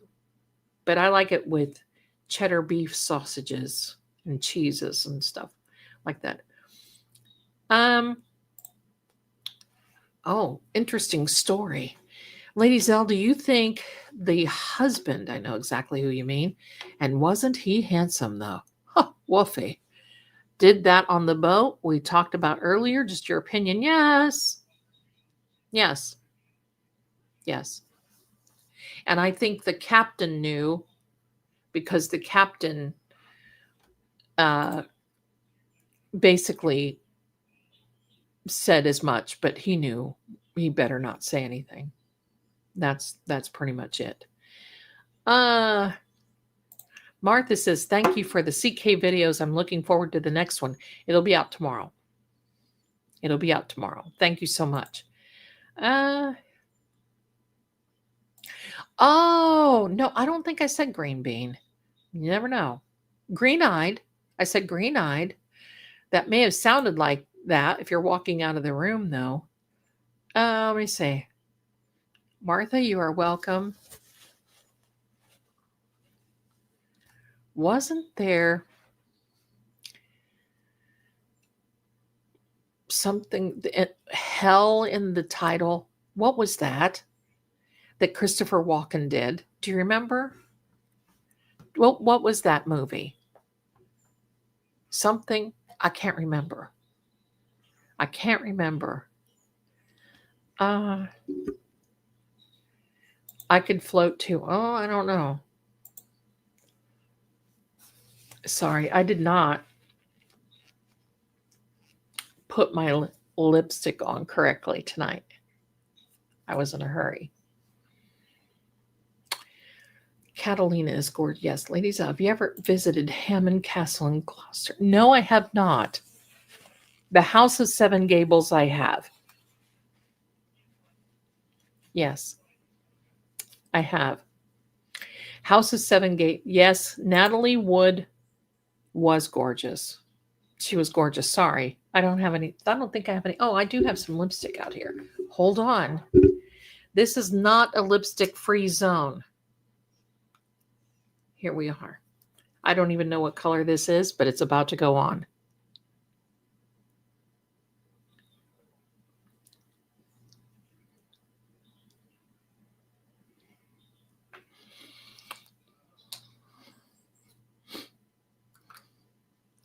Good enough for government.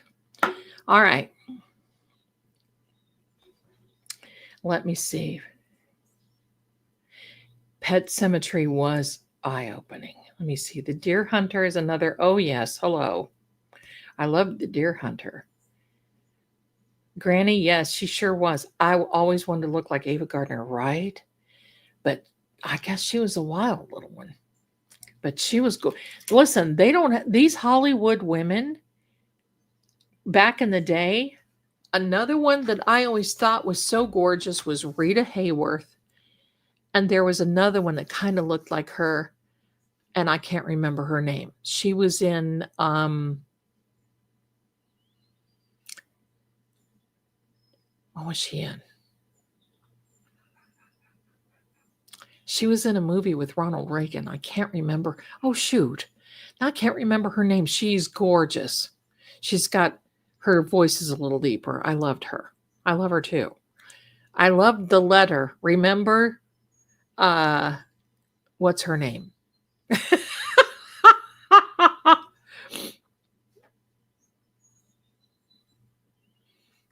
Peta. Give me the letter, Peta. And I like Katharine Hepburn too. Sue, hi, darling. I had a psychic reading the week before my dad passed. She never told me when I went back and I asked her to remember the reading, but she said she could not tell me my father was dying. Yeah. It's kind of and I think that if there is someone that will, it's taking on a real big responsibility. I just don't think it's a good practice to do that. To me, it's a God thing. Let God decide. Because I could say, oh, well, you're going to buy the farm tomorrow. And yet God may have another plan overnight. And then you're bothered. And so, yeah. Let me see. Hi, Marie. Hi, my darling. Sometimes I put it on older video. Just, oh, you are so sweet. Thank you so much.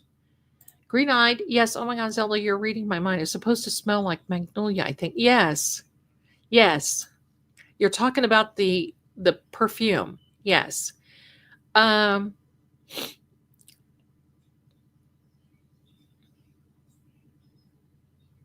oh wow, Sylvia's daughter. Yes. Let me see.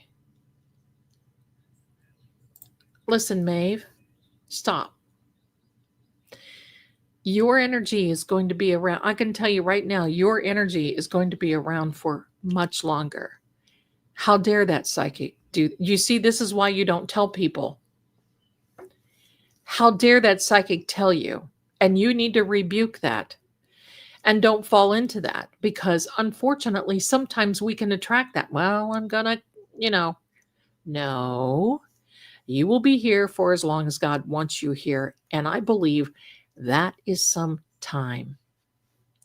That is some time yet. Believe me. There we go. So I don't want you to worry. Your energy is very strong. Let me see. I have a Golden Girls tarot deck. Oh my gosh, isn't that not hilarious? Digitized. Thanks, Karen, for keeping me on the straight and narrow. Ching, I'll remember that. Digitized. Why was I thinking digital? Digitized.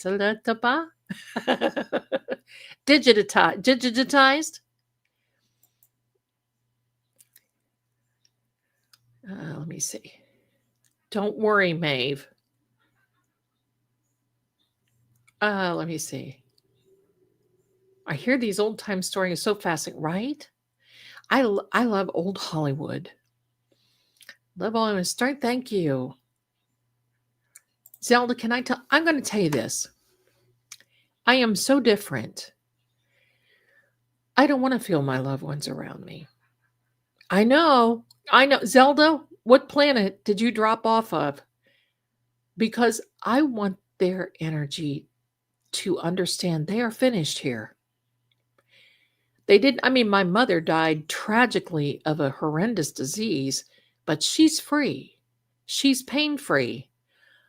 I don't want them to come back because I feel that that's selfish for me to want them to be hanging around, because reality is that energy can't do anything for you. Sometimes if you get a mimic, it does. That's a whole other thing.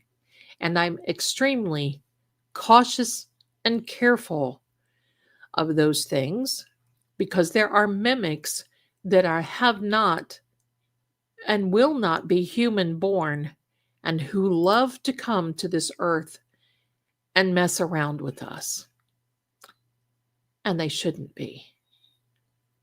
And that's the thing. Yeah. Maeve, my mom passed away when she was 58. And I can remember the night before I turned 58, I said, wow, I'm going to outlive my mother. But I'm going to tell you what, I plan on outliving my grandmother. How's that? My grandmother passed away when she was 96.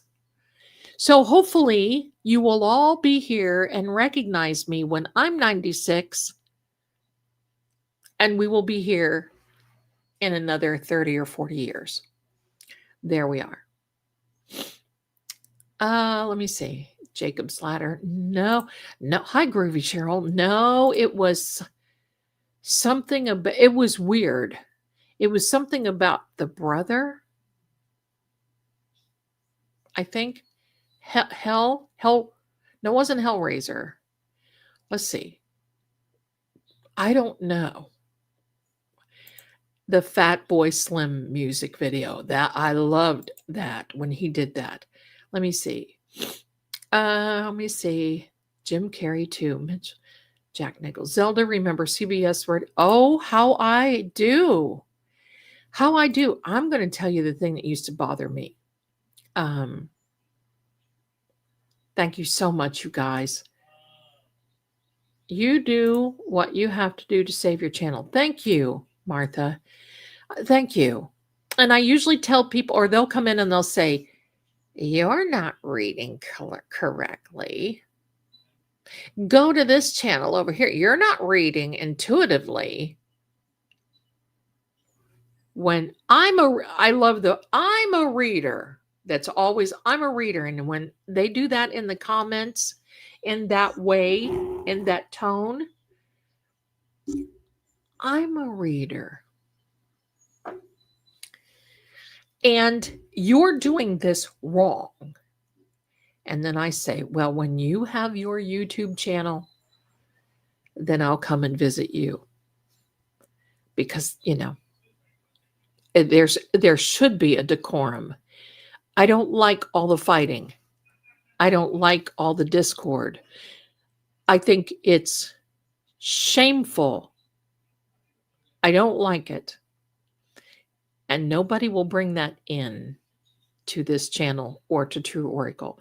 And if they do, skippity doo dah right on out. Because I won't even address it. I just think it's shameful to hurt people and to do that sort of thing. Go fill out your taxes. Go have the affair that you're having.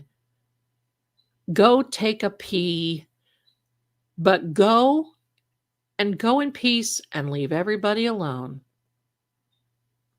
That's the way and if they don't like it, c'est la vie, c'est la guerre.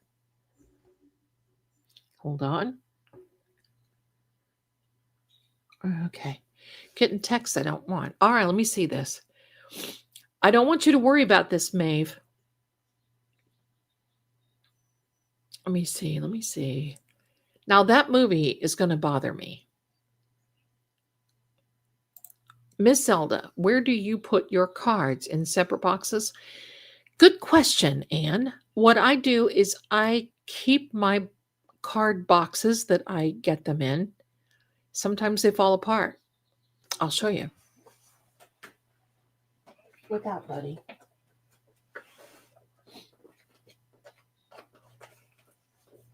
Because I use them so much. This one, look at this. Happens to be taped up. Had to tape it on both sides, on the end. Oh, see? Because look, they're starting to spill out. You can wear out your cards and you wear them out, and I tape the boxes and put them back. Some boxes I don't have to do that. Some I do. Some don't even have boxes anymore. So I keep them together and kind of wrap them together and they'll be okay. That's a good question though. You got to keep your cards from being a mess. So there you go. Let me see.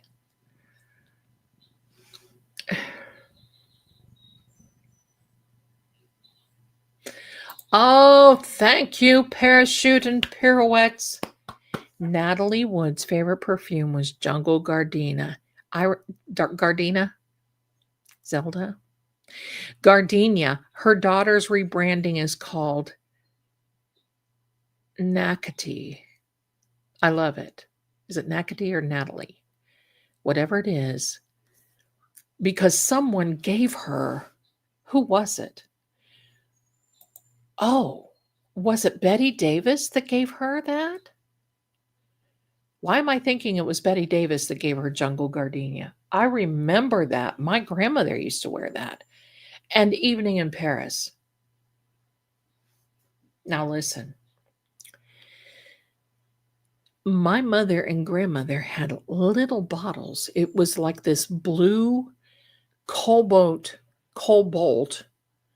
I can't say that word. Cobalt. Yeah.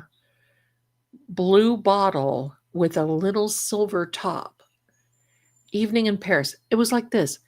All you would need is like a little dink and you would smell. It was so good. And then all of a sudden I started wearing Taboo. Do you remember Taboo? Oh, Lord. I smelled it the other day when I was in the pharmacy. And I thought, dear jumping jollies, how could I have ever worn such a thing? You could smell me coming for, 50 yards. And then I would not be able to smell it. And I had this roll-on stick.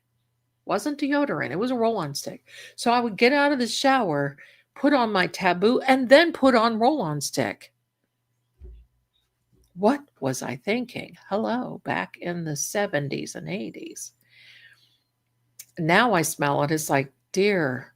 But my perfume that I like is Burberry, Her, and I like Estee Lauder Beautiful and Tuscany. Let me see. Thank you, my darling. Thank you. It'll be coming. I have another job than this, other than the psychic stuff. So it does take up my time a little bit. And I'm so ambitious. I think that I can do it all, but I have to like categorize it and think I know what I'm doing. Let me see. I never had Yorkshire pudding. What does it taste like?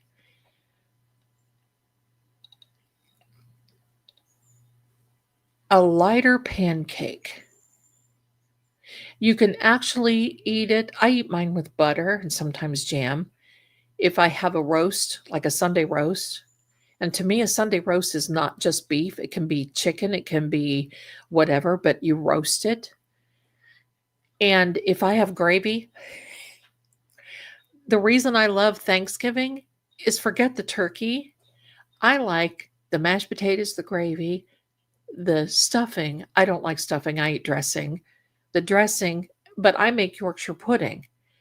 Fix a plate, and then I make my famous green beans. Oh, I'll show you the green beans. Fresh green beans, mushrooms, they're wonderful. Then I make those and give me all of that. Put some gravy on it. It's Thanksgiving. We don't eat turkey. I don't like turkey. We don't eat it. So I don't even know what we're going to have this year. Probably a crown rib roast. It wasn't Hellraiser. The Prophecy. Thank you, Kansas City Granny. Melody, thank you for being a member, you darling. Thank you. Ask my family in Spokane if they know my jingle. Banner fuel, banner fuel. If you need some heat, call on banner fuel. That was it. I sang the banner fuel jingle, and it's still playing. Da da da da da da da da da. It plays like a 40s music. Da da da da da da da da da da. Banner fuel on 122 Helena. Banner fuel. And then you heard this little sing at the end. That was it. That's my claim. And I was dumb and never got royalty. Can you imagine? I sang that 40 years ago. Let me see. Severance. That's the one. Thank you, Jack. That Severance was the Christopher Walken one. Absolutely. Absolutely. Here we go. What foundation do I use? Because my face always looks flawless and beautiful. I'll tell you what I do. I don't know. Because this is what I do. And I learned this a long time ago because I was a esthetician years ago, was licensed in Virginia when my husband was out to sea. I went to school in Jacksonville, Florida. Then we got ordered up to Virginia. I made more money on the psychic line than I did. I did it to be respectful because the other officers' wives were teachers and, doctors, lawyers, and, all this other credentialed. And then there I am, this psychic that blew everybody's mind. So I thought, so I went to school. I went to nail school and I went to esthetician school. I learned a long time ago that no matter how old you are, And when I see these makeup things, I got to tell you, when I see these makeup videos where these ladies are taking their stuff and doing this, pump, pump, pump, and doing this, pump, pump, pump, doing this, pump, I feel like my soul is about to leave my body when I see that. Because I am a firm believer in Pond's cold cream, Pond's makeup remover, and Merle Norman cleansing cream in the big pink jar. And you just need a little bit. When you're done cleansing, you just need a little bit and you put it on. It's wonderful. I have a guava, I do the guava thing. I have to. Hello, puppet. But I learned a long time ago that we as women, no matter how old we are, we put too much stuff on our face. They didn't do that in the 1940s and the 1950s. Pardon me. So what I do, this is the best palette that you will ever have. You can mix your lip colors, you mix your, whatever. And I'm going to show you what I do. First of all, I take a little pump and we're going to do sorry, fellows, if you're watching, just, get a drink and then you can come back. But I take a little pump and not even 2 dots. I have a foundation brush. And sometimes I'll just slightly, not hold it under the faucet, but just maybe put a little bit of water in the sink. And if it splashes, just take a couple of drops of water, tap that brush on my hand. And then when I feel it's almost dry, you tap it into the foundation and you just tap it. Rubbing is not good. Your fingers are great tools for blending, but not rubbing. Look, you take that brush and you tap it and you load that brush. You start in the middle, because this is where we as women lose color. Right up in here, not back in here. You do not need a whole face of heavy foundation and a whole. So what you do is you start right here, tap, tap, tap on the forehead, and then you feather it out this way. Now, I'm going to show you how I put. Here we go. Ready? Help, I'm haunted. And I'm haunted makeup tips. Here we go. Sometimes, if I want my lipstick to match my blush, this is what I do. And I just put this lipstick on. I'm going to do it again. I'll make it a little darker. Now, your hands are your best. Don't pay attention to this because I can't. I don't want to. But he's, whatever. It doesn't hurt. Here's what I do. Right here. You see this? Take your hands and you rub those together. Now you got it on both sides. You make sure that you got it blended in really good. So you're going to have to rub it in there very good.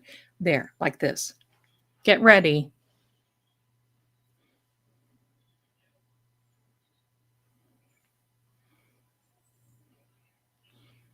Look at what that did.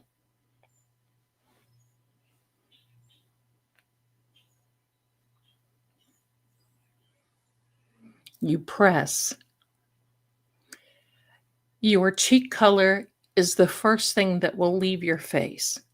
Many people think it's your lipstick. It's not. Your eyes are the last. So now, you still have a little bit on there. Now, go up here to your temples. Make sure that it looks good, right? Now, you want to look healthy. Because if you don't put color and contour on your face, especially when you get my age, your face will look flat. So, got a little color left. Kind of rock it on your nose. There. Put a little bit there. A little bit on the chin. And push that in. And you're done.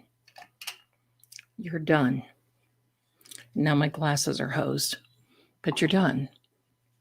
And that's how you do it.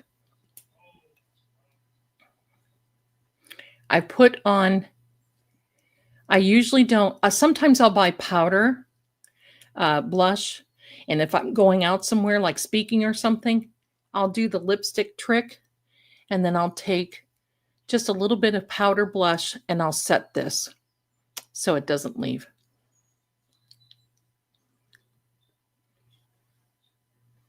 See? So now all you have to do is wash that off. Not a big deal. I'll show you some eye tricks that I do too. Just take, it used to be that I put my makeup on Lord and I looked good, but you know, you get to a certain age that, hello, I don't want to do that stuff anymore. So I hope that helps. Let's go. I'm actually, I want to find out. Hold on. I think that Christopher Walken thing was about a brother. Hold on.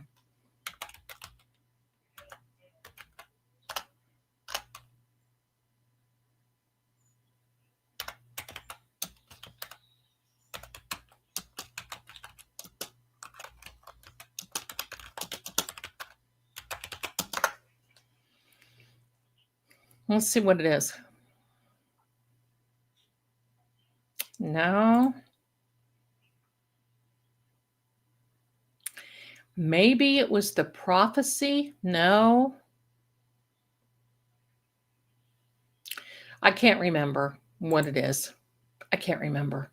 Anyway, Raquel Welch, listen, she's the one that I want to look like. Yes. Yes, indeed.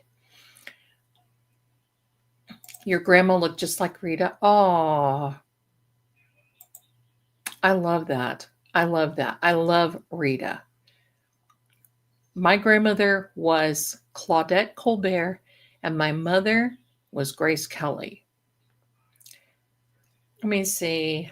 Let me see. The Ghost of Mrs. Moy. Yes, is one of. I love that movie. Okay, let me see. Miracle on 34th. Love some Betty White. Oh, I know. Let me see. Thank you, Melanie. I'm trying to catch up because I stopped the chat. All right, let me see. Let me see.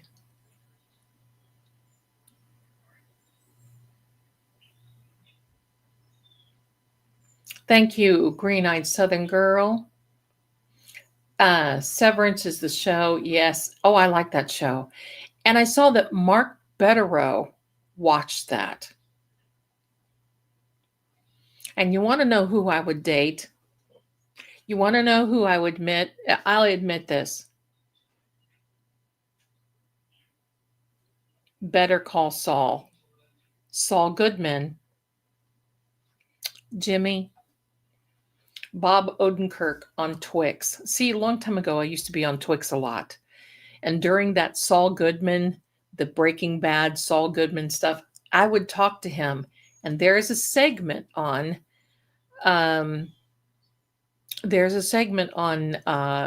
Saul Goodman's called Street Life. And it was a song from the 70s. And I about flipped when they played that. And Jimmy was walking through this parking lot. And you could hear this, oh, yes, the street life. Because there's no place I can go. Street life. It's the only life I know. Street life. You can run away from time. Street life for a nickel and a dime. And I would tell him, and he would always put that clip in there for me. Always, always. I loved it. When a stranger calls, listen. I sit there. Now, listen, when we're done, I'm going to be sitting in my room watching America, the Fear Fest on America Movie Classics, Turner Clues, Turner Classics. What is it? TMC, Turner Movie Classics. I will watch that too.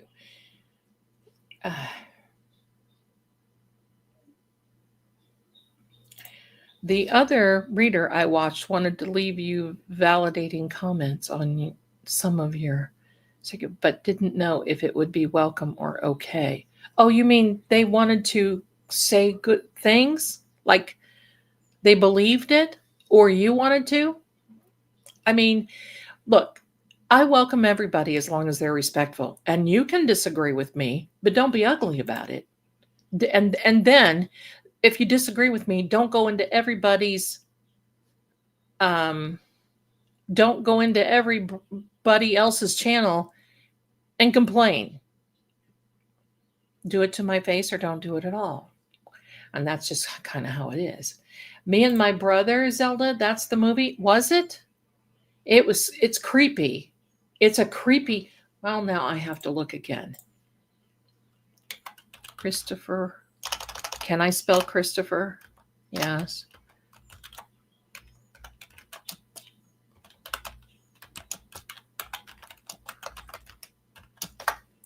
Creepy. The Dead Zone. Maybe that was it. The Sentinel and the Prophecy. But did you not love him in Sleepy Hollow? So I think it was the Dead Zone. I think it was the Dead Zone. Let me see. There you go. Why do you... Lady Zelda, I will answer this, okay? Why do I feel there are so much fighting fallout within the LawTubers right now? Later on, can you please check to see if my membership is okay on your side?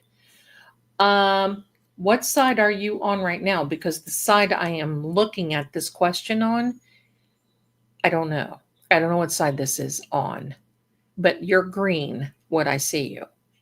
So, okay. I'm going to tell you what I think.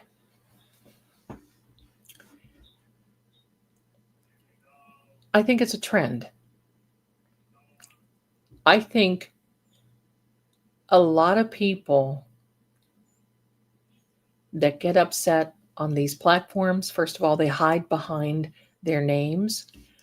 A lot of them, they don't put their real names out there. And listen, I don't blame them. No. And I know some people that are literally being hunted down. And it hurts because you can't do anything about it. I believe it's a trend. And I also believe that like attracts like. If somebody sees that somebody else is cutting somebody else down, it's easy to fall into that horrible realm of saying yes, and I believe this, or yes, and I believe that, and oh, how dare he, and blah, blah, blah, blah, blah. As you can see, I don't subscribe to that, and I will not, because it still is hurtful. And people believe that they have to defend themselves, and I believe you should to a certain extent. But I also believe that sometimes you just should be quiet and walk away and not say anything. One thing that my grandmother used to say, and pardon the professional French, but she would say, sometimes you just can't say shit if you've got a mouthful. And I believe that. I prescribe to the idea of let those do what they do, when they do, and how they do, as long as it doesn't do you. And I think you don't even really need to do anything anymore to be attacked. And I have my little friends and whatever. But I'm very careful. But I can tell you this. Just wait. Because when this dies down, there will be another thing die. Because somebody is there. There are those out there, and it doesn't make any difference. There are those out there that are not happy until the pot gets stirred. And when the pot gets stirred, it starts to stink. I don't believe in hurting others, making fun of other people, because I've had it done. And it is not fun. And I am that person, and I will tell you, my darling, I am that person that if I get my belly, if I get my belly full of crap, if people come at me, I just go, done. I do not engage and go and go and go and go. There's no way. And I won't do it. And I won't say anything to keep it going and going, because unfortunately, bad behavior sells. And I'm sorry, I ain't buying what nobody is selling, because most of this stuff that you see out there should not be addressed. So what? If somebody else does something, or so, you know what? It does. Let it be. Let that person deal with what that person needs to deal with, period. If there's a ramification for someone who has, recordings and all that, so what? Stop. But people can't.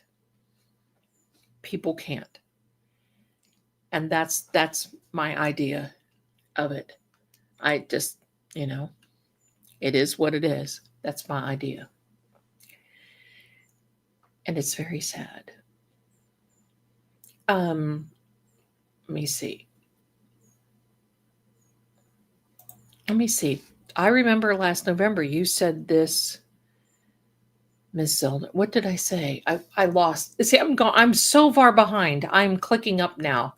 I'm far behind because I keep stopping to read your comments, because now I said green bean. Hi there.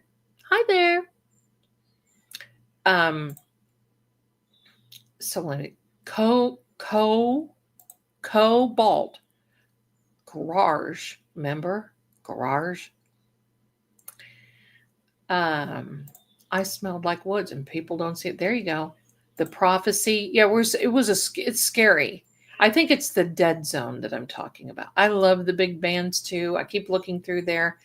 Let me just catch up. If I don't answer you, I'm sorry. I have to catch up in here. I use Noxema. I'm going to tell you something about Noxema. In the old days, I don't know now, but this is the reason why I don't use Noxema.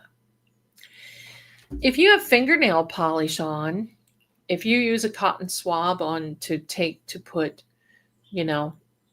take your makeup off or anything else, put that Noxema on your fingernail polish and see what happens. Noxema will take the fingernail polish off of your fingernails. And I don't want that. And I used to wear it too.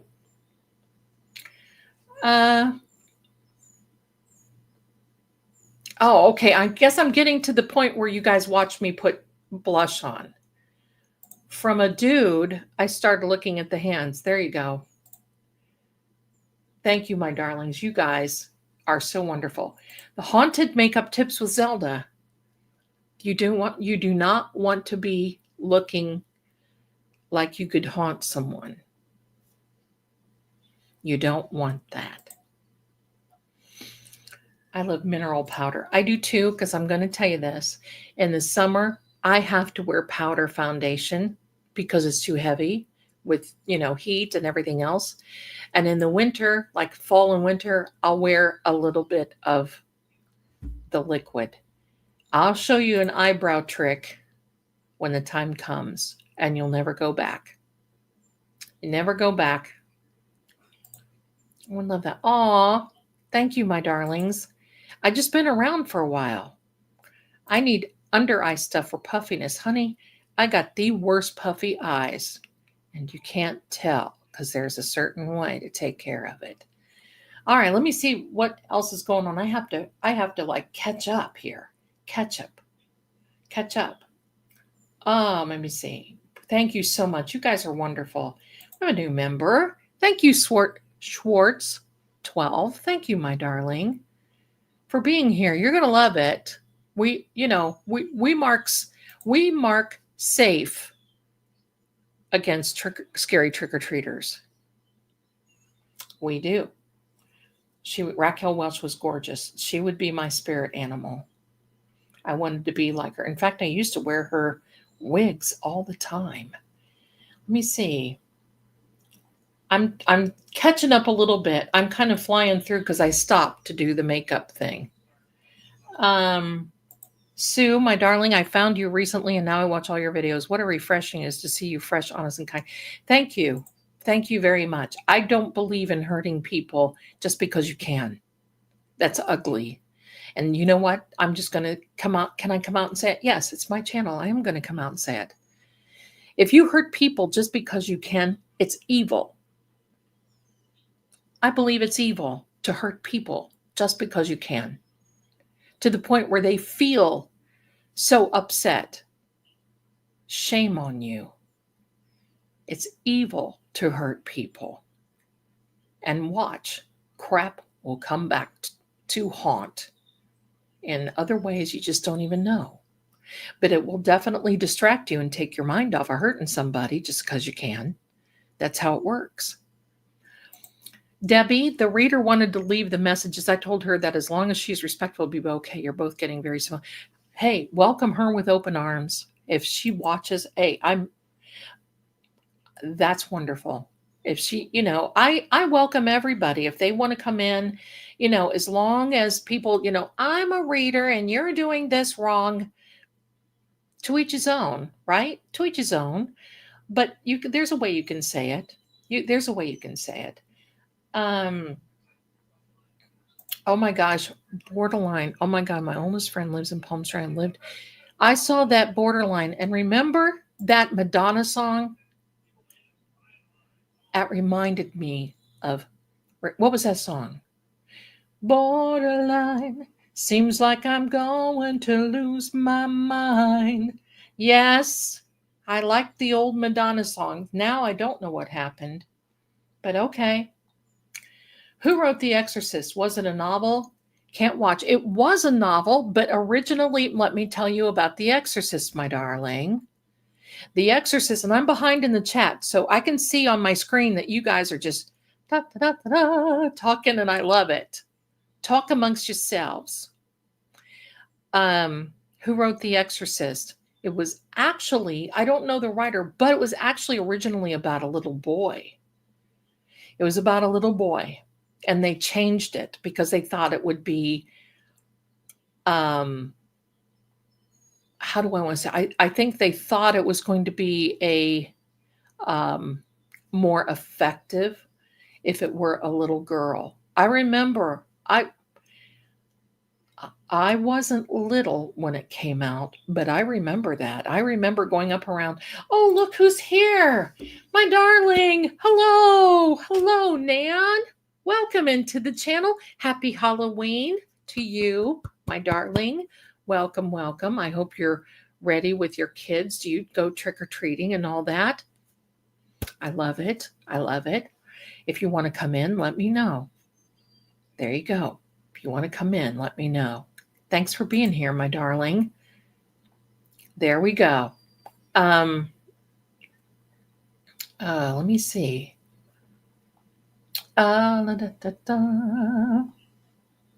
Welcome always. Need my nail pot, right?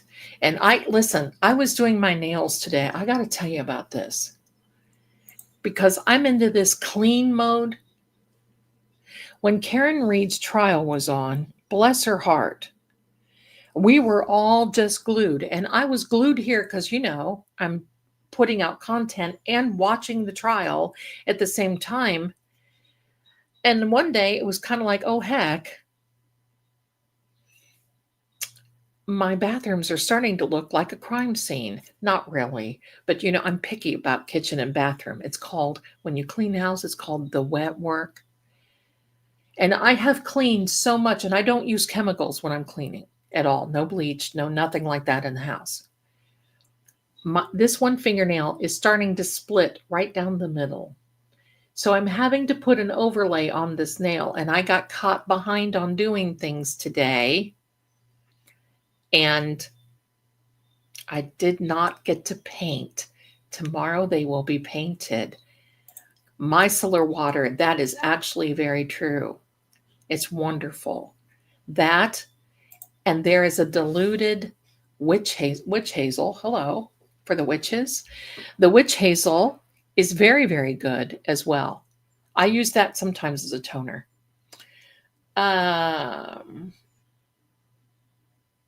Well, they may have changed the formula. Now, hello, back in the day when I was using it, and this was, I think, back in the 80s, 90s, when I went through my esthetician school, if you're safe with a swipe. And I'm going to say, I believe, now I'm not giving you any medical advice, but I believe that you're safe as long as you put it on and you don't let it sit on your skin for a long time.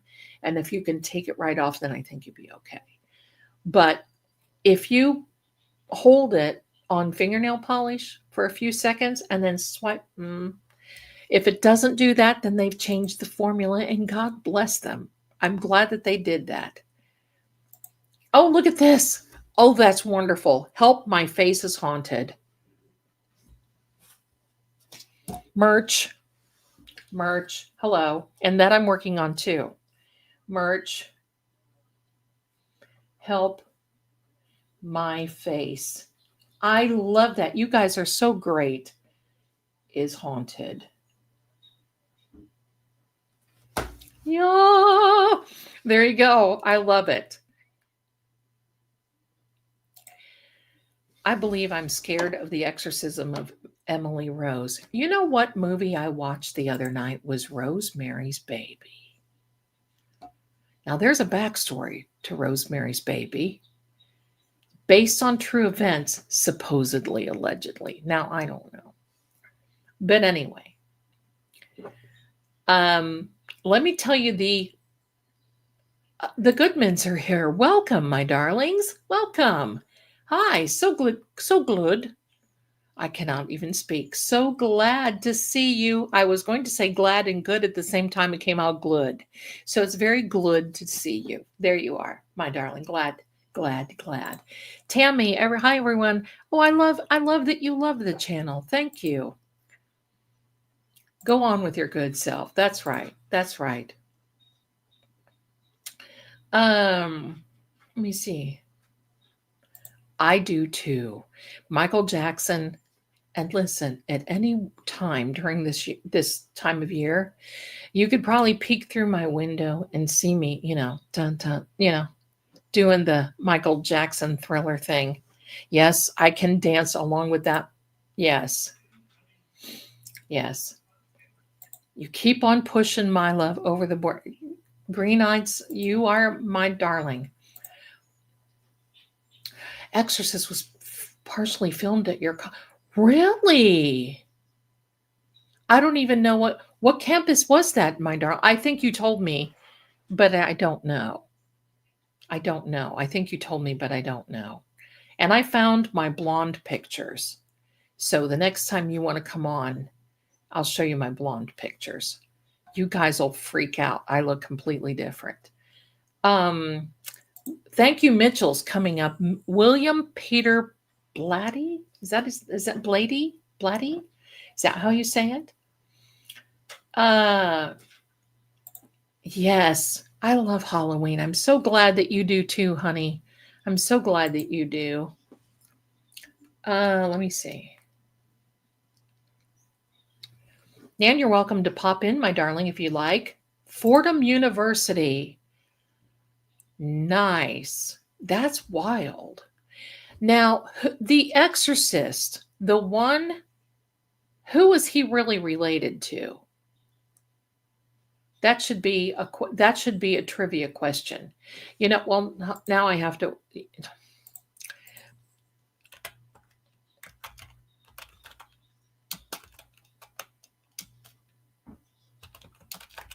Who was the father? Fell out the window related to.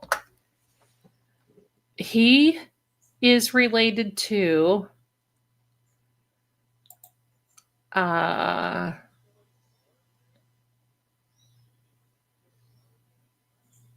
he was related to somebody, and I can't somebody. That's helpful.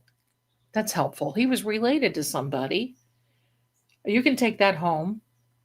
He was related to somebody. There you are. You love when you know why I wear the lace hand warmers is because this is, and I've had it checked out. It doesn't hurt. It's just a muscle that is poking out on my, there we go. So that's why I'm going to start wearing more, and I need to get more.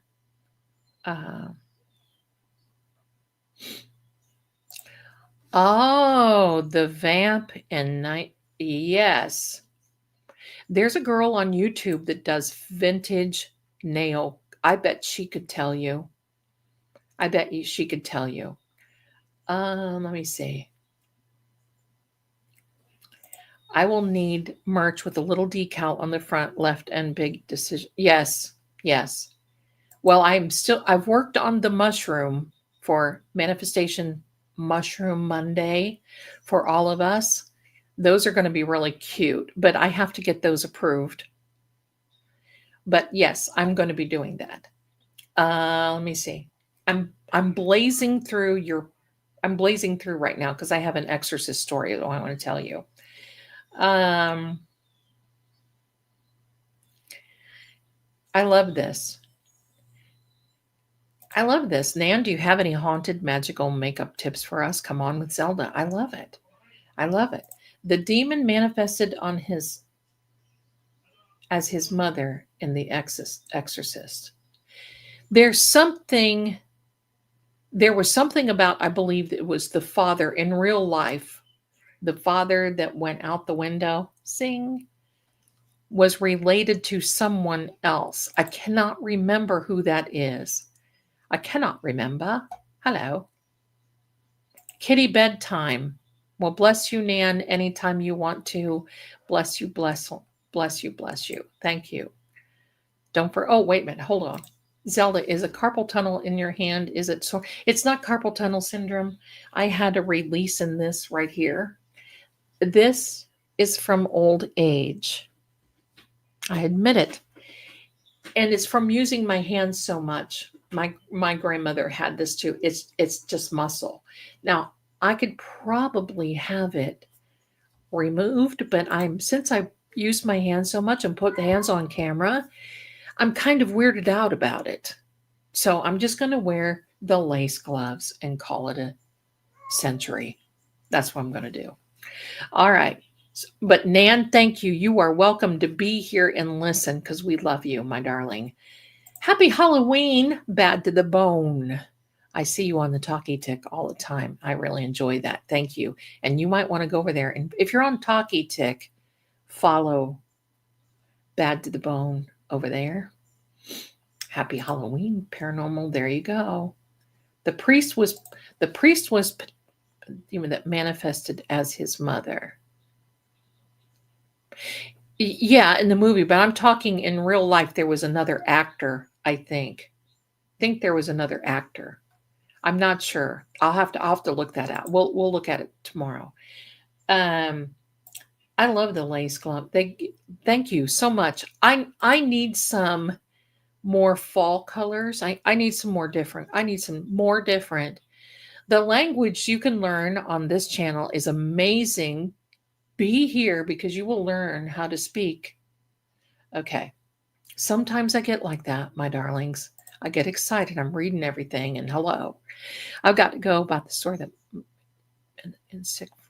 Oh, honey, there you go. I'm sorry.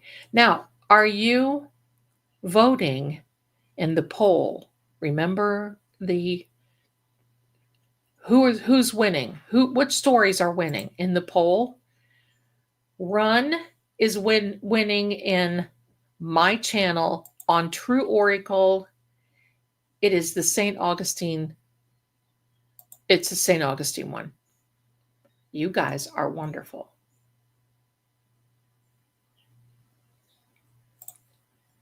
Well, my darling, someone can teach you eyeliner on my eyes instead of dripping down my face. Well, you have to have the right, not so is ahead, Mitchell. You got to have the right eyeliner. I use a gel, actually Laura Geller gel eyeliner. Get a good one that you can manipulate a little bit. But then after you put it on, I set it with eyeshadow and it don't go nowhere. Yeah, and you got to do that. But let me show you a little thing. I don't think I can show you with this because my eyeliner is set. When you put your eyeliner on, darling, you see how I just kind of, no more big wings for Zelda because it'd be wrinkled wings. So what I do when I'm done is I take my nail and just go out like this, just a little bit. Oh, maybe it can manipulate it a little bit. You see this? And that's soft enough. Now I got to do the other side so I match, right? People say, oh no, you got to do your eyebrows. They're cousins, not whatever. Listen, mine are supposed to be twin sisters because I can't hack having one eyebrow look weird. I hope that helps. Love the makeup. Thank you, Nan. Thank you. We're gonna do whole get ready with me. I've got some stuff that I just used myself that I figured out myself. May not be right, but I guess it's right for me. Help My Face is Haunted is also a great name for a live when you teach all your. That's what I'm thinking. Thank you. That's what I'm thinking. I think that's great. Thank you. Thank you. You should listen and fell in love with my ears, lady. Thank you, Kat. You're so adorable. Thank you. I watched your Zelda and Codex on Jennifer twice. I learned so much. Thank you, rock and roll. Oh, since Nan is here, thank you, my darling Nan. Since you're here, real quick.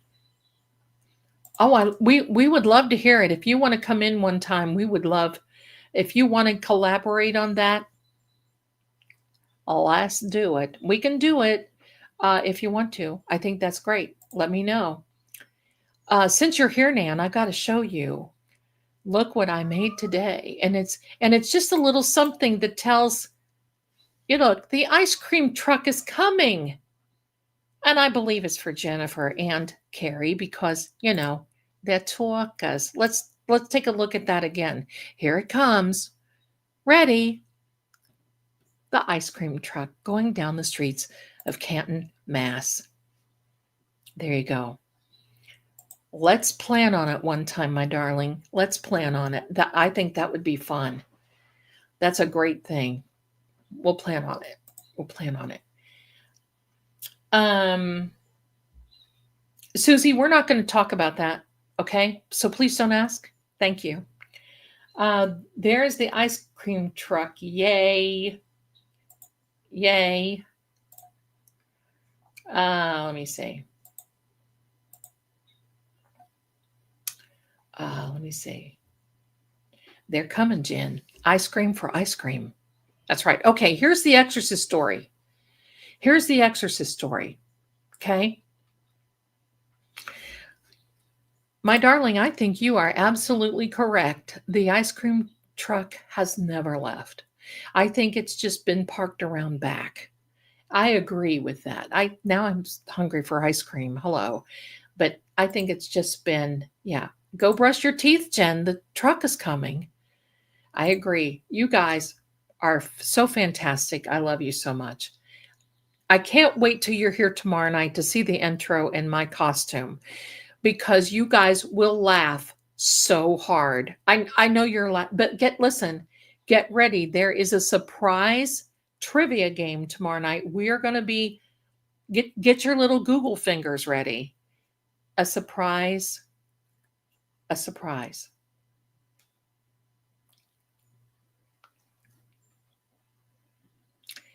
Trivia tomorrow. Halloween. I can't wait. Seriously, I cannot wait. I've got a couple of readings to do in the morning, and then I'm going to do some content, and then it's us. It's going to be a surprise. And when you see this, you guys are going to go, oh my gosh, Zelda. You're going to love it. 7 p.m. tomorrow. 7 p.m. tomorrow night. And we're just going to go until I'm going to probably tell some ghost stories and I'm going to make a snack that my son loves, and I'm going to share that with you too. And it's just, it's just going to be a lot of fun. I don't get kids here because I live in a college district. So I guess I'm the only one's going to eat any candy. And yes, I had some candy corn. Why? But I'm one of these people that I have to eat the tip off first, and then I eat the yellow part. I don't like the chocolate ones. I eat the yellow and then the little mellow cream pumpkins. I never eat that stuff. It's this time of year. The mellow cream pumpkins, I have to bite the green part of the stem off first. I'm not difficult. There's just some things that I like. Carrie wants to know if I'm dressing up as an ice cream truck driver. I'm not telling. I know something that you don't. How do I eat my Kit Kats? When I do eat a Kit Kat, because I have to stave off of that stuff because I like candy. So I don't get it because I like it. It would be gone. But if I do get a Kit Kat, you break it into, and then you bite off the top little layer. And you have to do it strategically enough that the whole layer comes like in one, can't break. And that's how I eat a Kit Kat.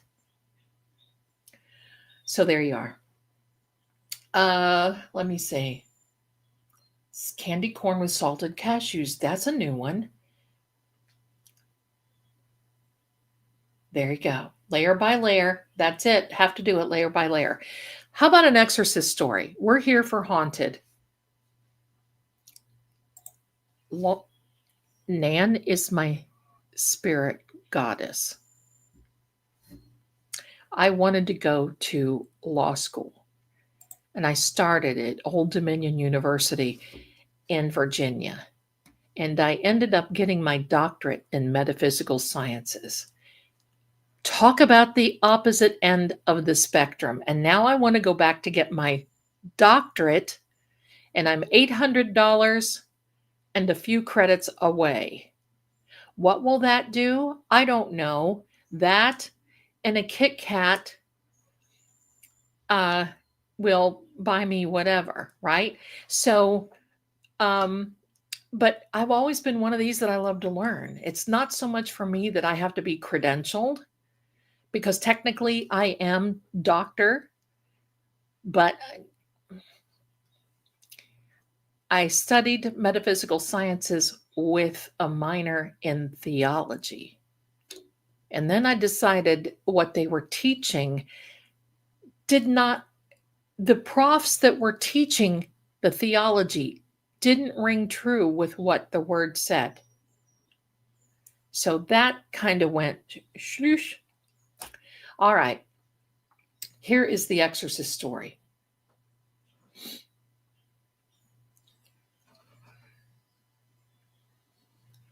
Right, Karen? Nighty night, my darling. Thank you for being here. I can't wait to see you tomorrow night if you can make it. That'll be fun. All right, here's the exorcist. It's not really an exorcist story, but it's a story about the exorcist. I've got stories. I'll tell you about the haunted pumpkin. We got a little time.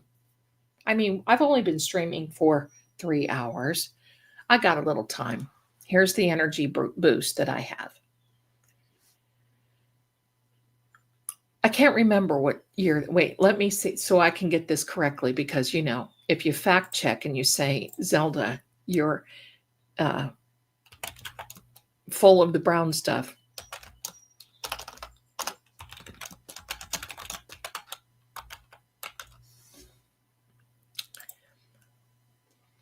Okay. The Exorcist came out the day after Christmas, December 26th. I thought it so because I remember the Christmas decorations around the theaters and around where they were. In 1973, I was 13. Do the math. I know you will. We had to go to Cleveland, Cleveland, Ohio for something. And we went up to see family. There were lines around these theaters because, you know, back in those days, you didn't have the theaters in the malls. You had the theaters that looked like they were a street front. Dear God, I wish they'd come back. So it was these lines, and it was cold. The lines, and the nuns. Seriously, the nuns. Now, quite frankly, I did not see The Exorcist until 3 years ago, this time. Had no reason to see it. But I thought, you know what? Hey, how can I be? Hello, I have to see The Exorcist. And by the way, the Conjuring House is being auctioned off tomorrow. We need to talk about that too. And if there is a feed on the Conjuring House, I will stream it here. But I think Jason Hawes is doing it. And that's another story. All right. Jason Hawes wanted me to mention that. And I asked him, I said, I will mention this whole thing if you can come on my channel. I love Jason. He's okay. So he's just busy. So we're in Cleveland, Ohio. I keep saying Tennessee. There is a Cleveland, Tennessee. Oh, the auction is canceled again? Oh, yeah, I'm talking about that. No, he did start a GoFundMe for the auction. I don't know what's going on. Okay, I have to figure this out.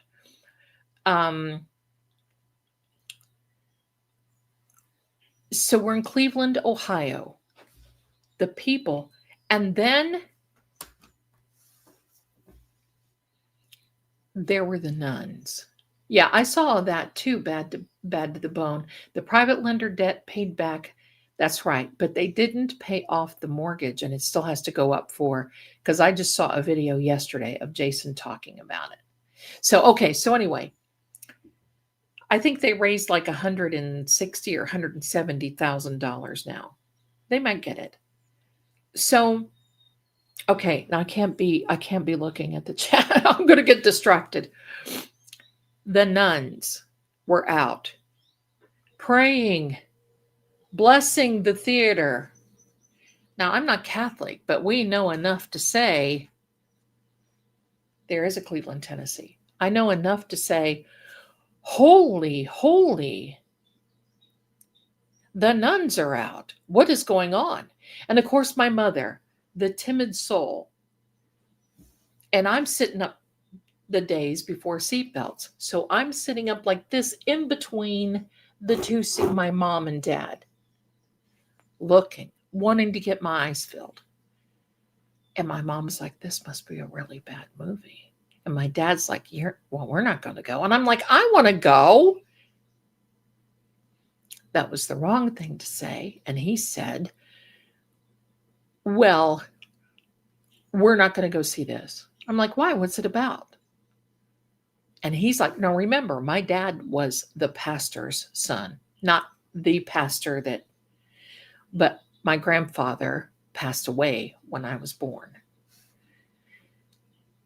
So he had a certain ideal about things, and he said, no, it's about the devil. And I'm like, what about the devil? And he said,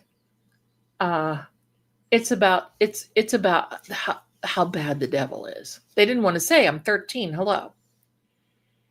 We're going all around there, and all of a sudden we had to stop, and these people start coming around our car.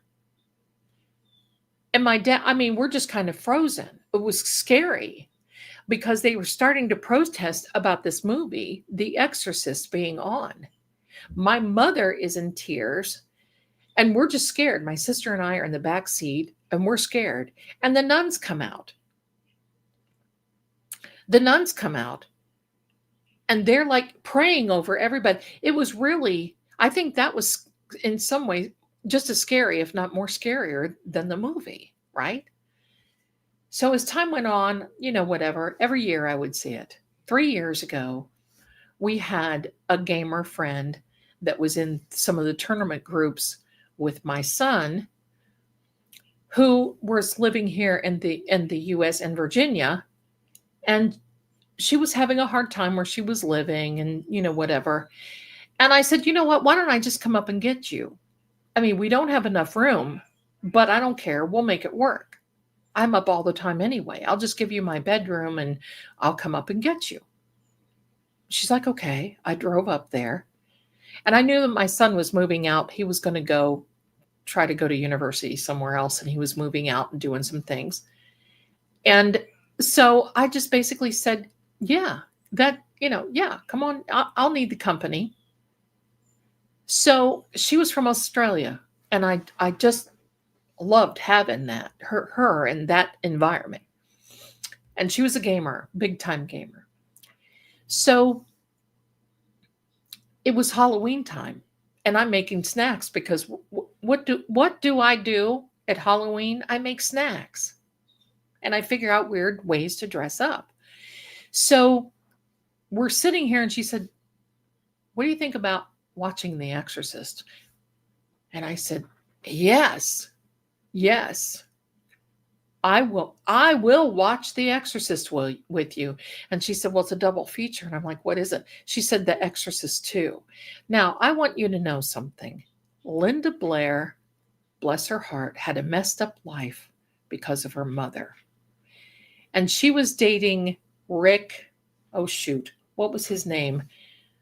The really cute musician at the time. I can't remember what his name was. I know you guys remember it. She was young, 15, 16, something like that. And she was hanging around this musician guy. And when I saw that movie, I thought, no wonder this ruined her career. It did. It ruined her career. But I remember Springfield. Thank you so much, Mitchell. Rick Springfield. She was hanging around with him, in love with him. There you go.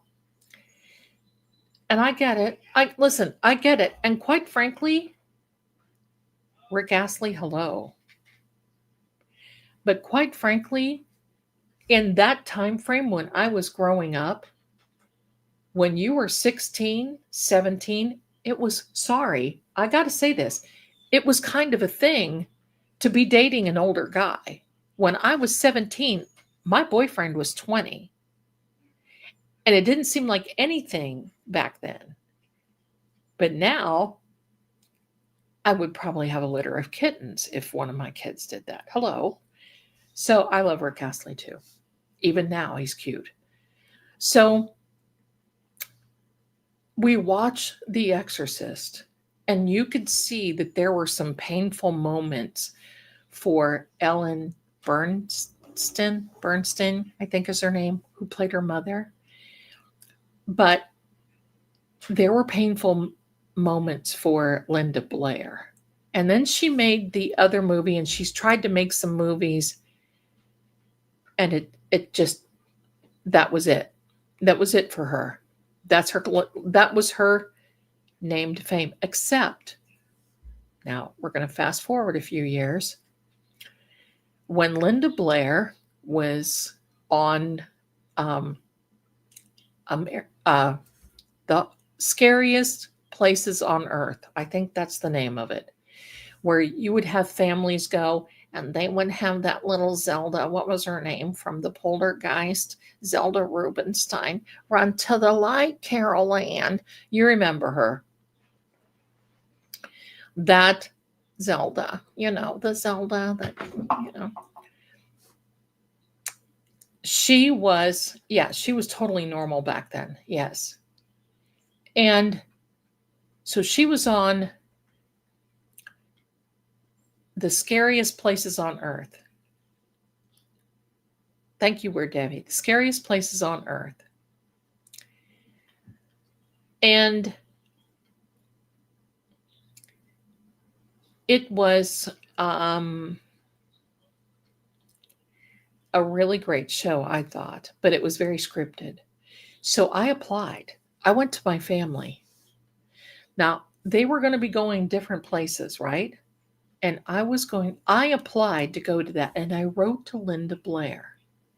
And I said, Linda, I want you to know I have never, because this has been a few years ago, probably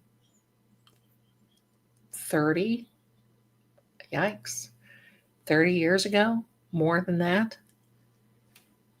Oh, it had to be more than that, maybe. I don't know. But anyway, I wrote to her and I said, Linda, I'm sorry to say I've never watched The Exorcist, but I love you. And the reason I love you is because you love animals so much. I have followed you for years. I would love to meet you. Even if I don't get to go on your show, my family and I would love to go on the show. Her producer writes back and says, Linda loved your letter. We can have you and so and so and so people come and we will fly you to Ireland. They were going to go to this castle in Ireland. And I'm like, oh my gosh, what did I do? This is like, hello, heaven sent. So I asked my sister and brother-in-law if they wanted to go. And Ian was too little. And so he was going to stay home with my grandmother. But it was my daughter and her husband, my sister and brother-in-law, and me. We're going to go. We get all ready. I mean, I'm ready. We're preparing. We're doing all these things. We went through, we got our, we were credentialed. We were supposed to be going here. We're going to, and we're supposed to be doing all this.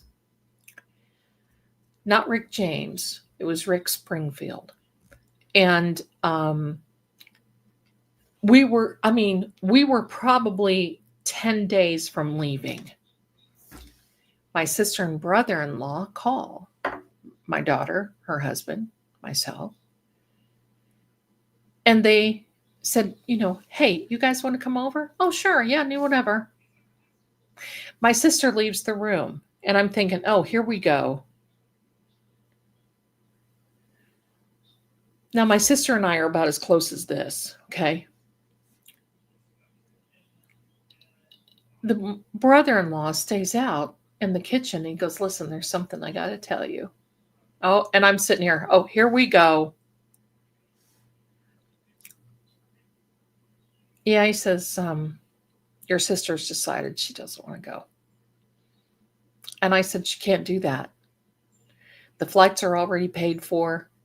We've already signed the paper. He said, yeah, she's just not going to go. I said, do you want to get sued? We have committed to go to this. We've committed to go to this taping. Yeah, she's not going to. She doesn't want to be on a plane that long. I said, what were you thinking? We've been planning this for 3 months minimum. What did you just think we were going to go tinkle, tinkle, tinkle and just transport over there? What were you thinking? And I was becoming extremely aggressive. Imagine. But it made me so mad. And he's like, I'm sorry, not going to go. So my daughter is very upset. And she's like, no, she's going. She went in the bedroom, is talking to my sister. And I hear my daughter kind of yelling. And so now I'm going to tell you this.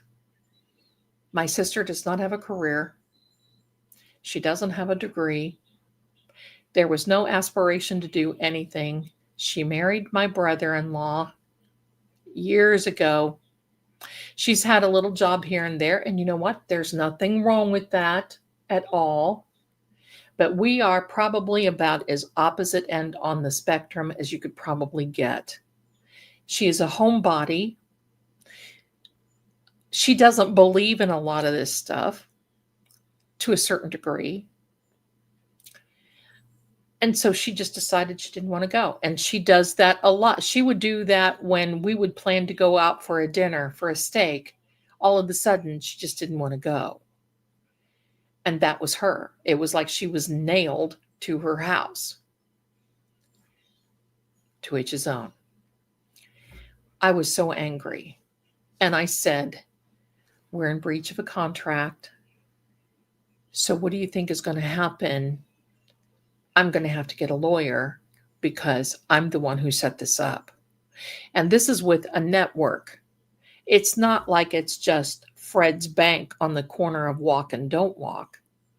This is a network that we're dealing with, and they went out of their way to arrange this. So I decided to write a letter and American Express it to the network. And then I wrote one to Linda Blair. And Linda Blair wrote back, and she was very kind. No, Snap Sharon. No. She wrote back, and she was very kind. And she said, this happens a lot with families that get cold feet because, you're going into, this was a castle in Ireland that had not been occupied for a long time. And we would have been wearing this equipment, been in rooms alone. And quite frankly, they did script a lot of it, and they would set little booby, so it would scare you. They would do little things to scare you, so you would run out and whatever. But Linda Blair was very kind, and she said, I understand this happens a lot. Maybe someday I can meet you. Maybe this, maybe that. Okay. I was just really happy that she understood. Next thing you know, she doesn't have any anxiety order. She just has this thing. She just doesn't want to do anything. That's it. There's no anxiety. Nothing. If it's pretty much, if I wanted to do it, then, but if it was her idea, that's it. So the reality, my darlings, is that I thought, okay, well, we're golden. About 30 days later, I get a letter from the network that says, you're in breach of your contract, which I knew. I mean, what are you going to do? We paid for your this and we paid for that. And, they were padding it very good. And they were, to scare me and blah, blah, blah. And I just pretty much said, okay. Because we were wrong. I went to a lawyer and he said, look, what are you going to do? Fight it? And I said, no, I need a legal representation to know how much I need to pay and how much this is going to cost me.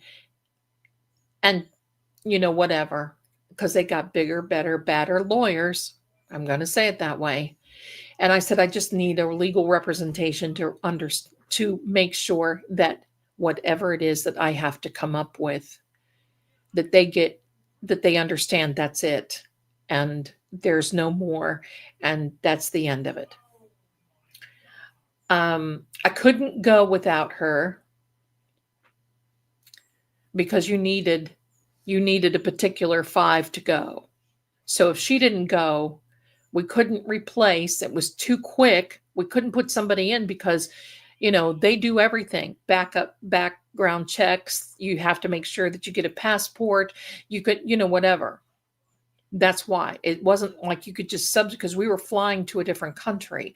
So it wasn't like you could just substitute. That was it.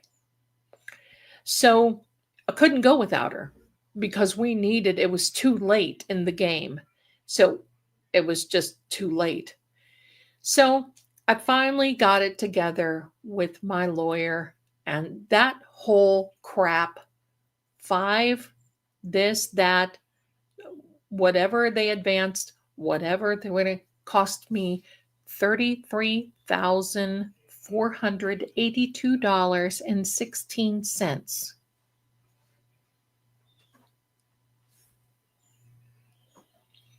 Cheers.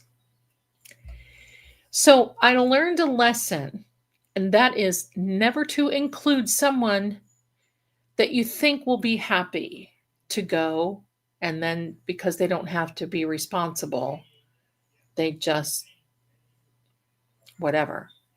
So when I told her, because when you figure that it's 5 flights to Ireland, she didn't pay anything. Because I was the one who always had the do-re-mi. So it was 5 flights going to Ireland. You have to stay there. So we were going to be staying there so they fronted the money for us until we got there, and then they're, whatever. So that was it. I wish we could have gone because I would have loved to be near. I would have loved to just had this conversation. That was the whole idea. I would have loved to had a conversation with Linda Blair because I wanted to ask her. She was injured. Her back was injured very, very badly from The Exorcist. And,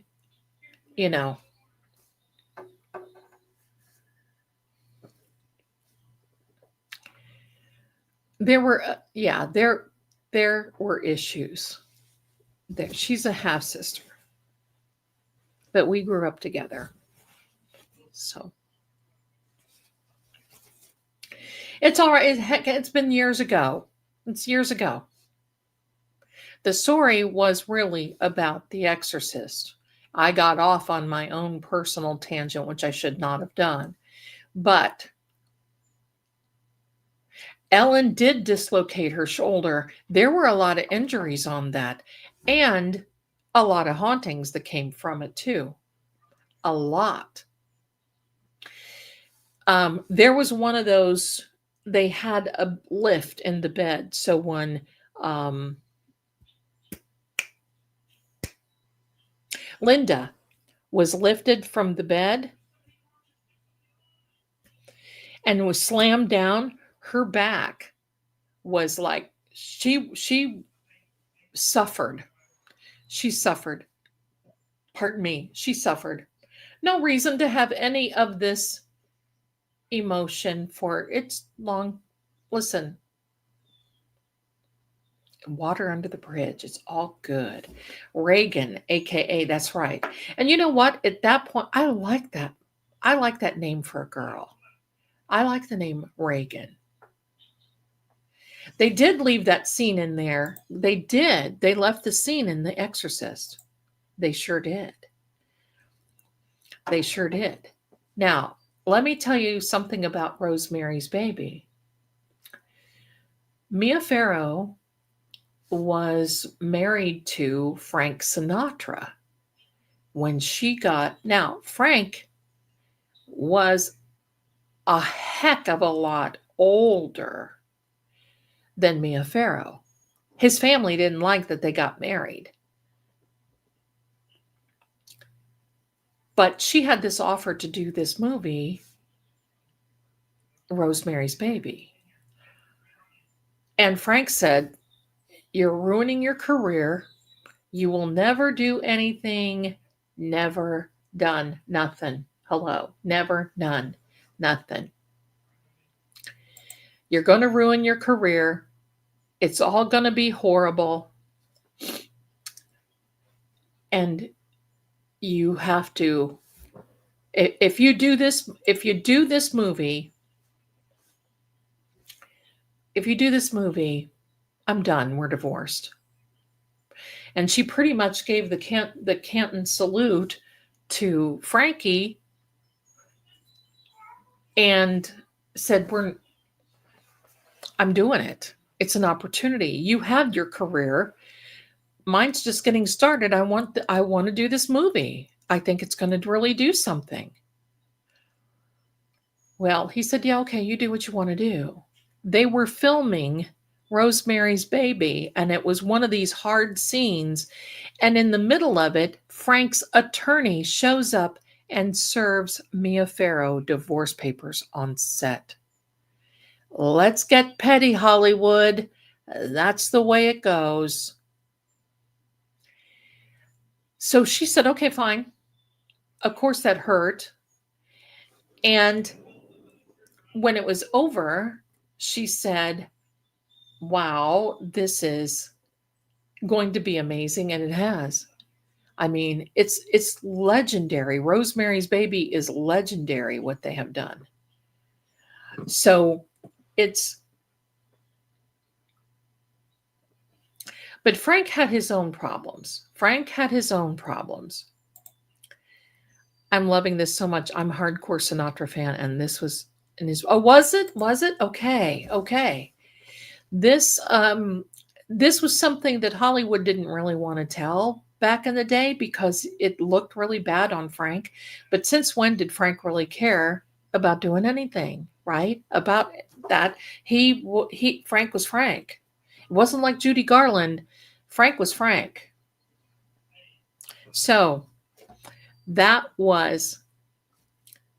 he was a hardcore manic depressive, and that is right. And he did not want Mia Farrow to succeed over him, but he was convinced that Rosemary's Baby. Now look, is Rosemary Baby this thing, whatever? I can take it or leave it. But quite frankly, it's a great example to see exactly how you can get sucked into these cults. It's my understanding that that's based on a true story. I don't know if it is or not. I don't know. I'm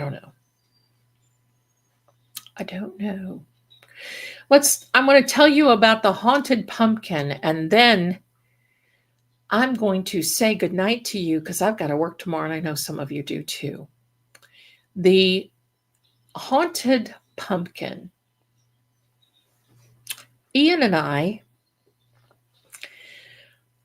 and Ian has always been hardcore Halloween. Even he came out today earlier when I was making that lunch for Thrashers and said, "Mom, do you have enough to make the snacks tomorrow?" And I said, "I think I do, son. But no. Do we need to go to the store?" I said, "No, I'm not going to go to the store. Whatever. I got enough." "Okay. Do we have Mom, this is the night. I need Mountain Dew."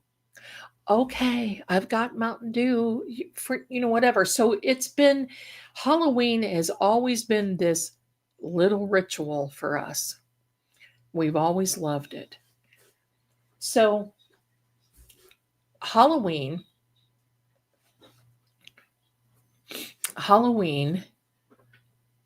it was about 3 days before. And I told him, I said, "Look, Ian, I don't want to get this big honking pumpkin. Let's get a small one because I'm always afraid cats, fire, whatever." I said, "Let's get a a small one. And then I have a certain plate. We can put the plate on top. We had an old-fashioned TV. I can put the plate on top of the TV, and then while we're watching TV, he will be right there. Well, Ian always named our pumpkins. This year, it was Jack.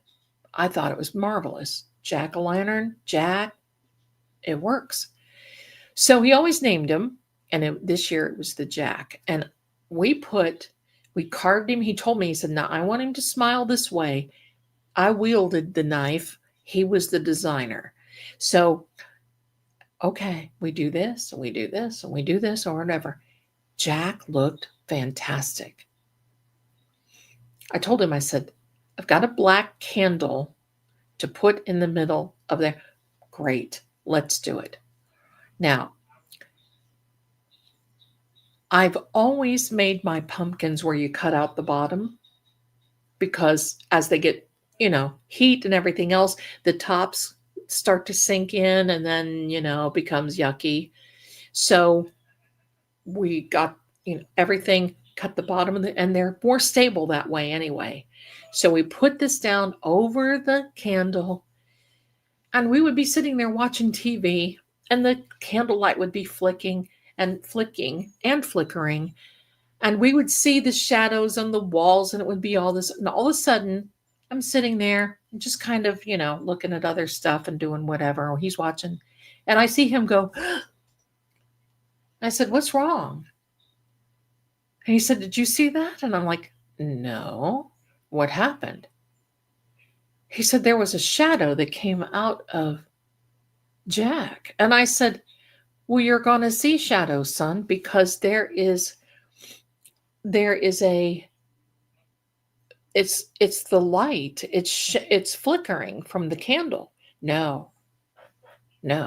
I said, "Well, what did this?" He said, "It just came right by. I just felt it come right by me."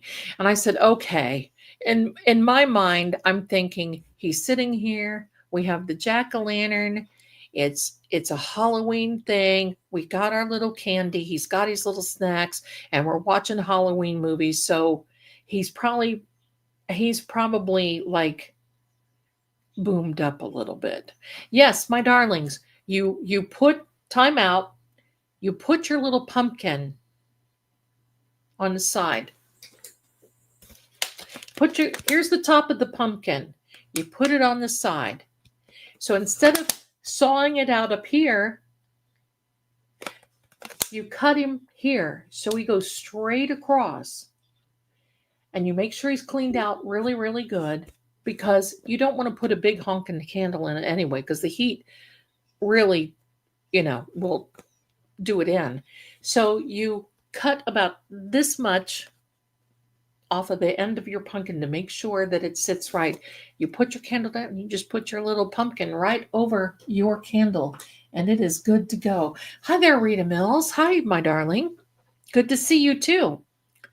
So yeah, you can do tea lights. I use the little votive candles, the little ones you just get from the dollar store. And that way they sit directly right on the plate that you put it on, or your surface that you put it on. And then you don't, your candle, once you burn it, the heat starts, and then you're not wonky, and you're not trying to, reach down into with a fire. That's another thing. With an open flame, you're not trying to reach down into a pumpkin. It's a little dangerous that way. So you just lift him up, light the candle. If you need to replace the candle, you do that. Done, ready to go. So we're sitting there, and he's, chomping away. I'm chomping away. We're watching. I think it was Halloween Town, I think is what we were watching. All of a sudden, I see him jump again. I said, "Son, do we need to turn this off, or is this bothering you?" And he said, "Mom, look at Jack." And I said, "What about Jack?" And he goes, "Look at him." Well, I didn't see anything that was different about Jack, but evidently Ian thought Jack was different. And I said, "What happened?" And he said, his mouth moved.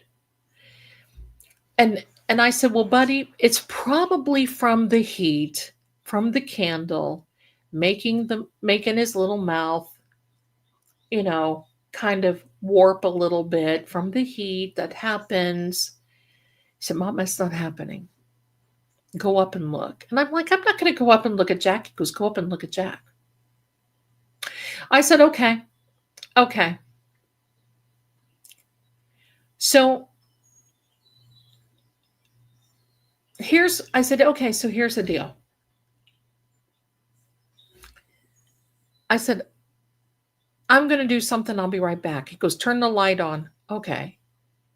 Are you leaving the room? I said, I'm just going to the kitchen. So I got a little toothpick. I went over to Jack and I didn't tell Ian. And I put this little toothpick down here in his mouth because I thought, we'll mark it. So we're sitting there. I went over and looked. I said, Ian, Jack's okay. We're not going to work. He said, Mom, I'm not going to bed tonight with that pumpkin in here. I said, buddy, Jack is okay. There's nothing wrong with him. Everything is a-okay. No. He says, Mom, you got to take Jack outside. Okay, fine.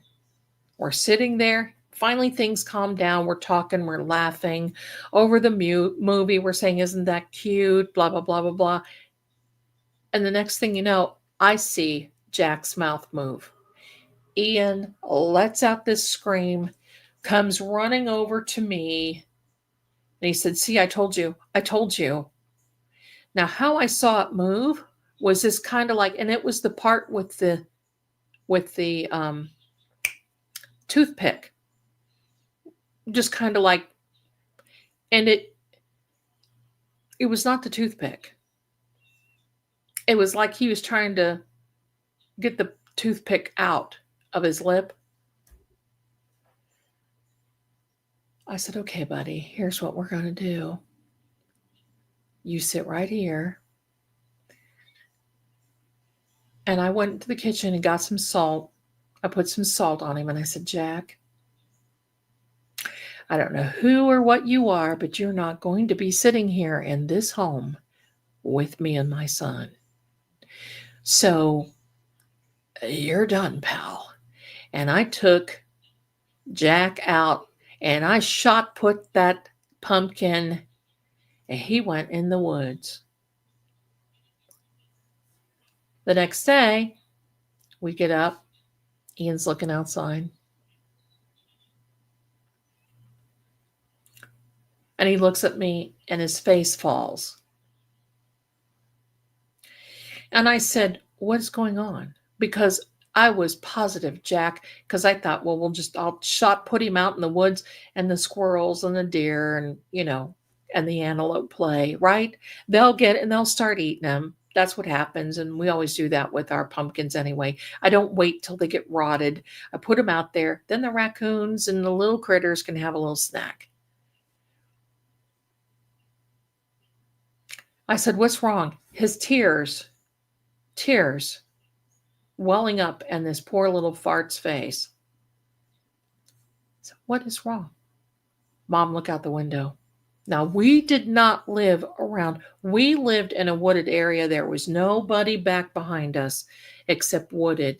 And I've always liked to live like that because I don't want neighbors. I don't want neighbors around here that will stand here and look in my window because they think it's great. Like I'm an ice cream store. They can see me.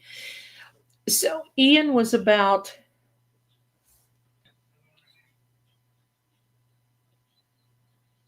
8, something like that, 8. I look out the window and Jack is sitting on a wooden stump facing the house.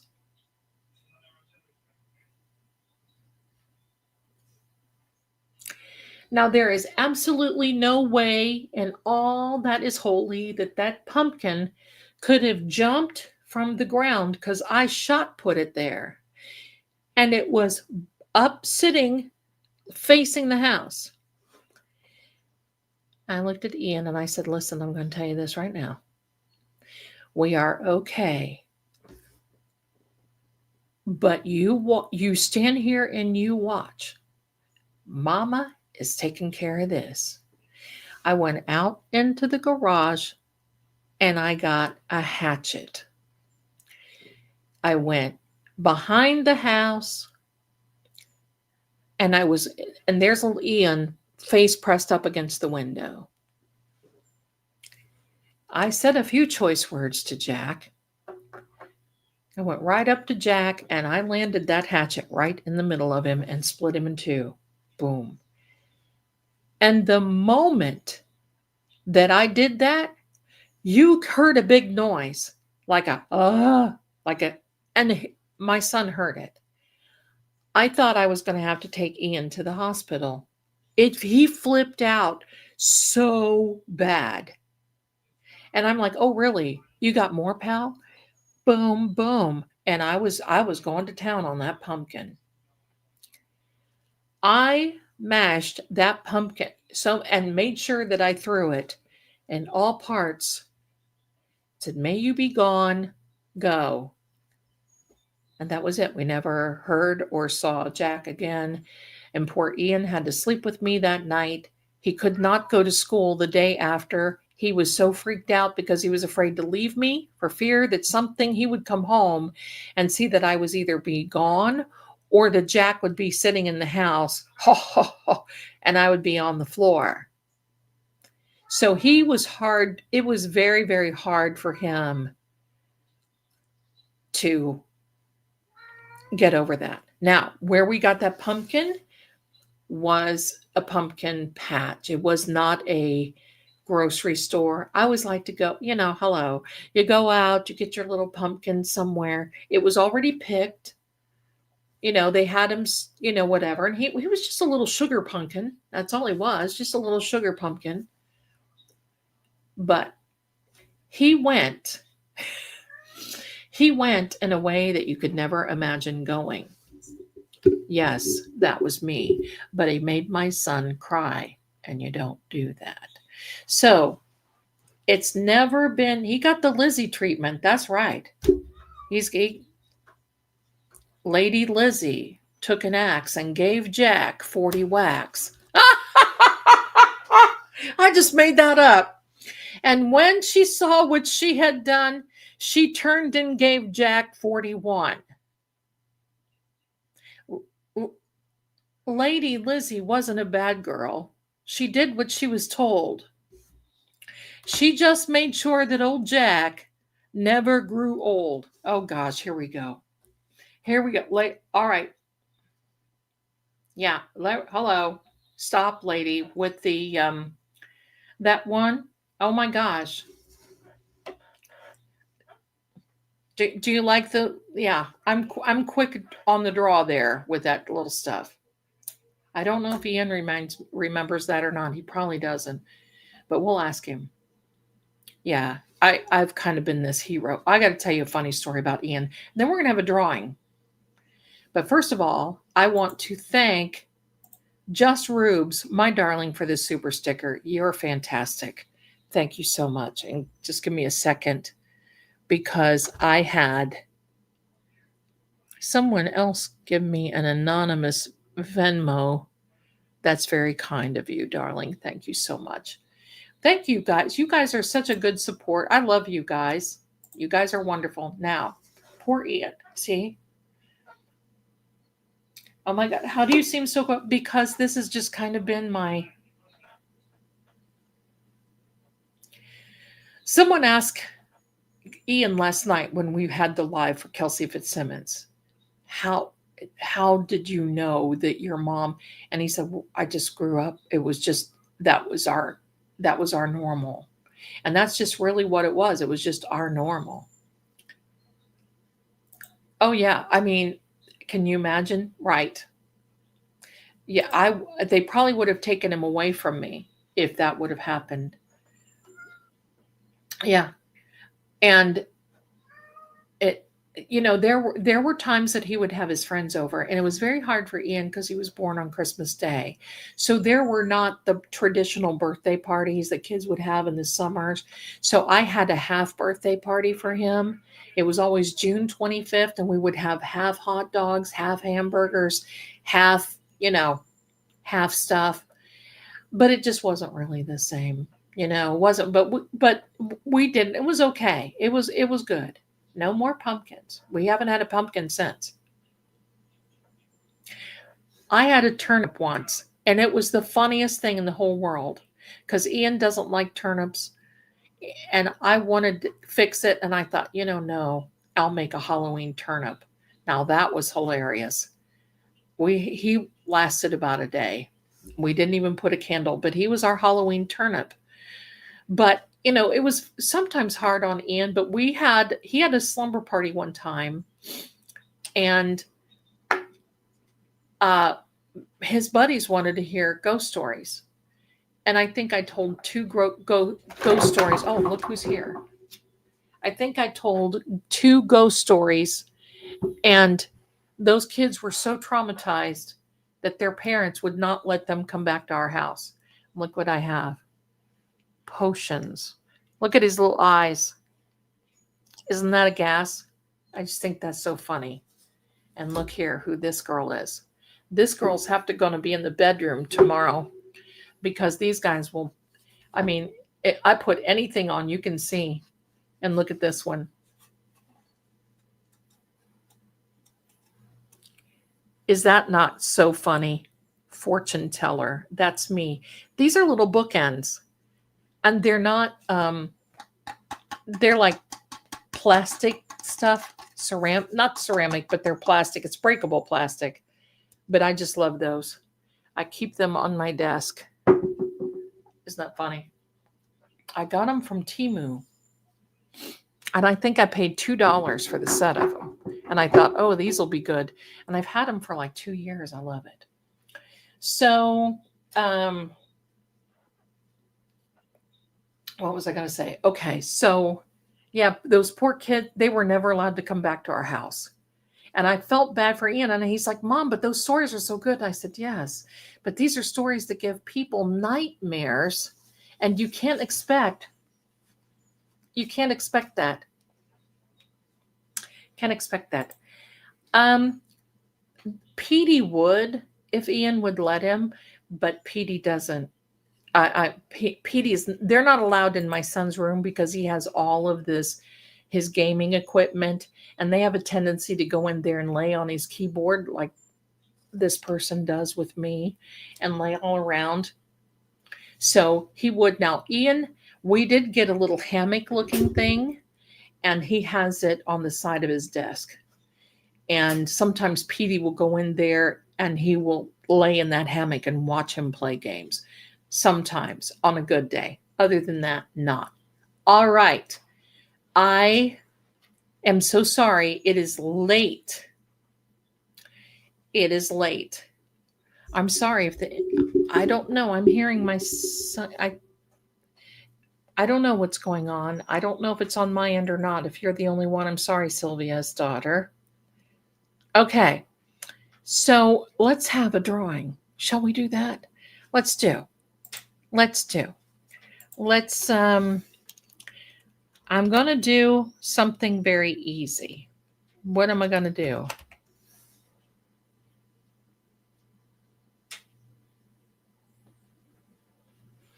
Okay, I'm not going to do anything. Here's what I'm going to do. Just make a comment. Just make a comment in the stream. Go. The comment in the stream will get you in the giveaway. You don't have to do a hashtag. You don't have to do anything. Comment in the screen. Hold on. I'm going to put the giveaway tool up here. There we are. Go, my darlings. Thank you so much. Any comment is good. You don't have to worry about hashtags. You don't have to worry. Just put the comment in there. And look, you know what? You guys are the absolute best.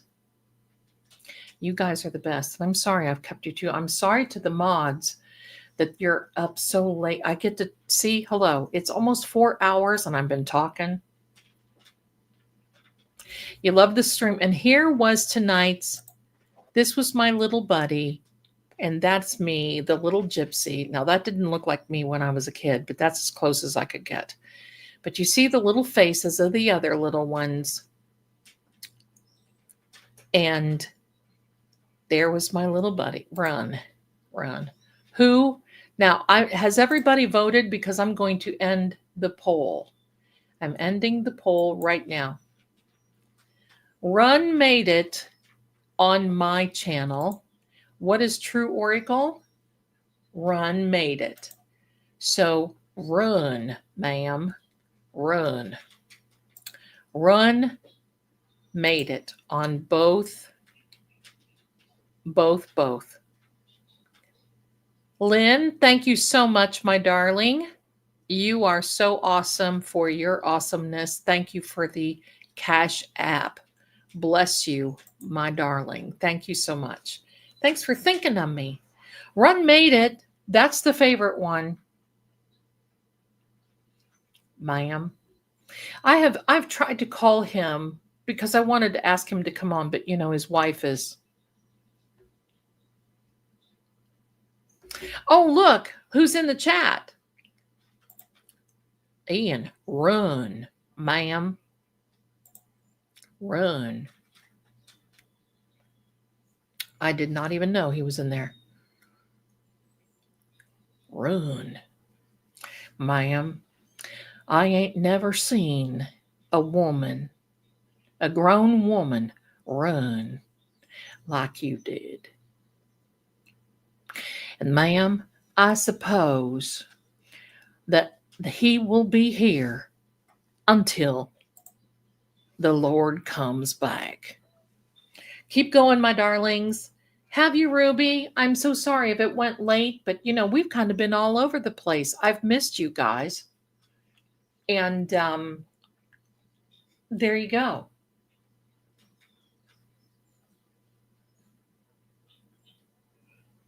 Well, that's okay, Groovy. It's okay. You got something. Let's go.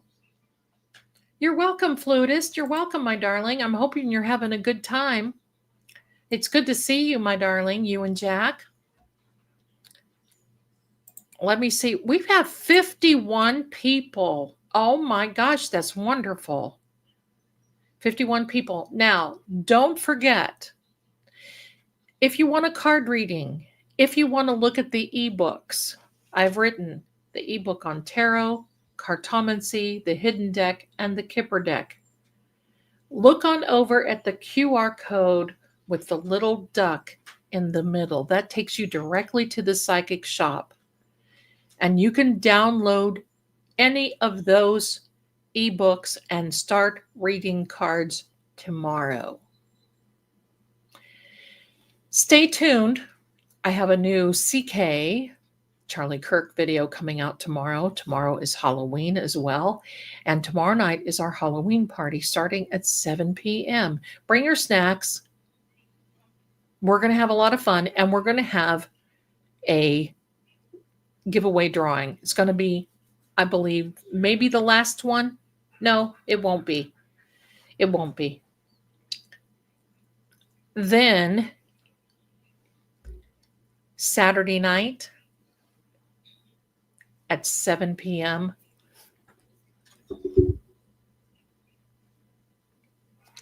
I think I know what you mean, Kat. Do you talk without, you mean, do I do a reading without the cards? Yeah, I normally read without cards, but people like to see the cards, and I like to see them too. I do. I actually like it. No more. And the rice jar actually is in the chat as well. In the shop as well. There you go. Thank you, Miss Holmes. Thank you, my darling. Thank you. Thank you.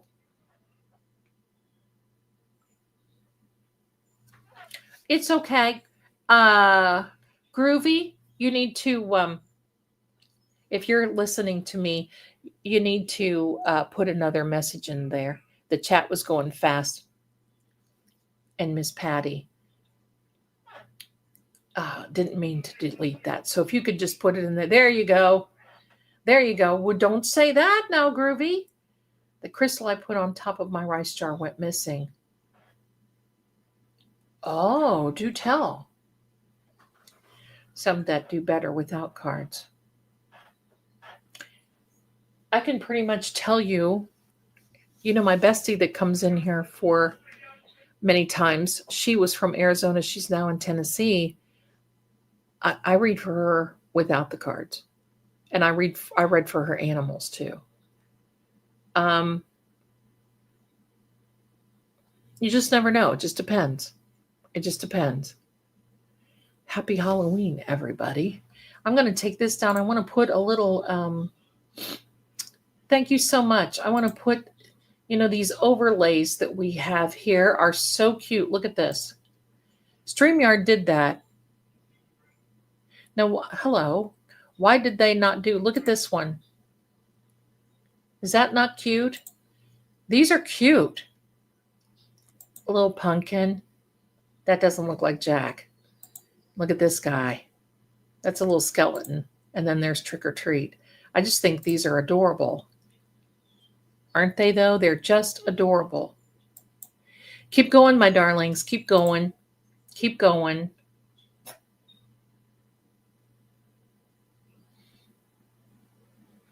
There you go.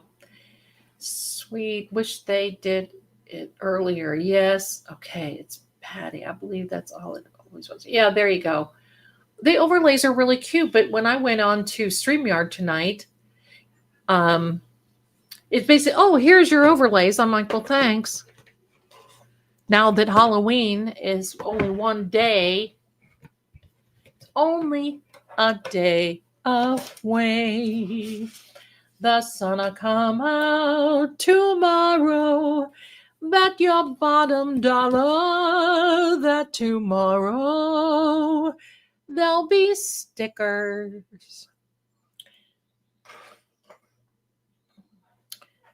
Standing, I used to do it. Let me see. I love the front of those ghosty in bed. There you go. Glow in the dark ones. Right? Keep going, my darlings. Let's see. But I think that's about it. Last call. I think you've all, it's captured everyone. Unless there's a new comment, we have, but I'm finally feeling okay again. Green-eyed, you're going to be fine. You're going to be fine, my darling. You just keep hanging in there. Okay, it's captured all it's going to be capturing. Ready? Here we go. Here is our drawing. Look at this. Let her rip, tater chip. You already entered, my darling. You made a comment. You already entered. Here we go. Mitchell did the winning. Mitchell, email me, my darling, and I'll give you the code for the Beacon TV. There you are. Congratulations, Mitchell. You are a winner. Tomorrow, hopefully, there will be no haunted pumpkins. No, not haunted pumpkins, but there may be a couple other little things that are haunted. I'm going to tell a story, but we're going to have a good time. We're going to have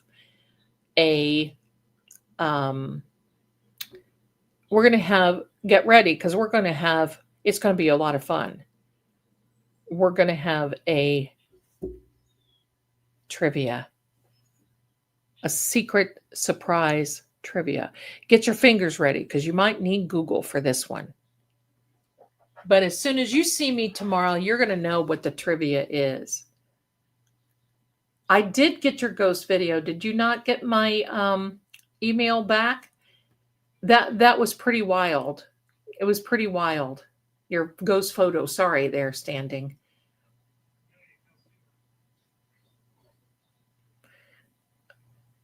If you didn't get it, it was really something. You did capture something.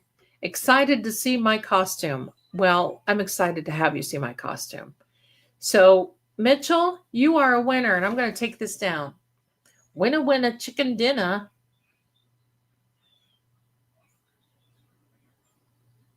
Okay, I will do that. Standing, I will. Thank you so much.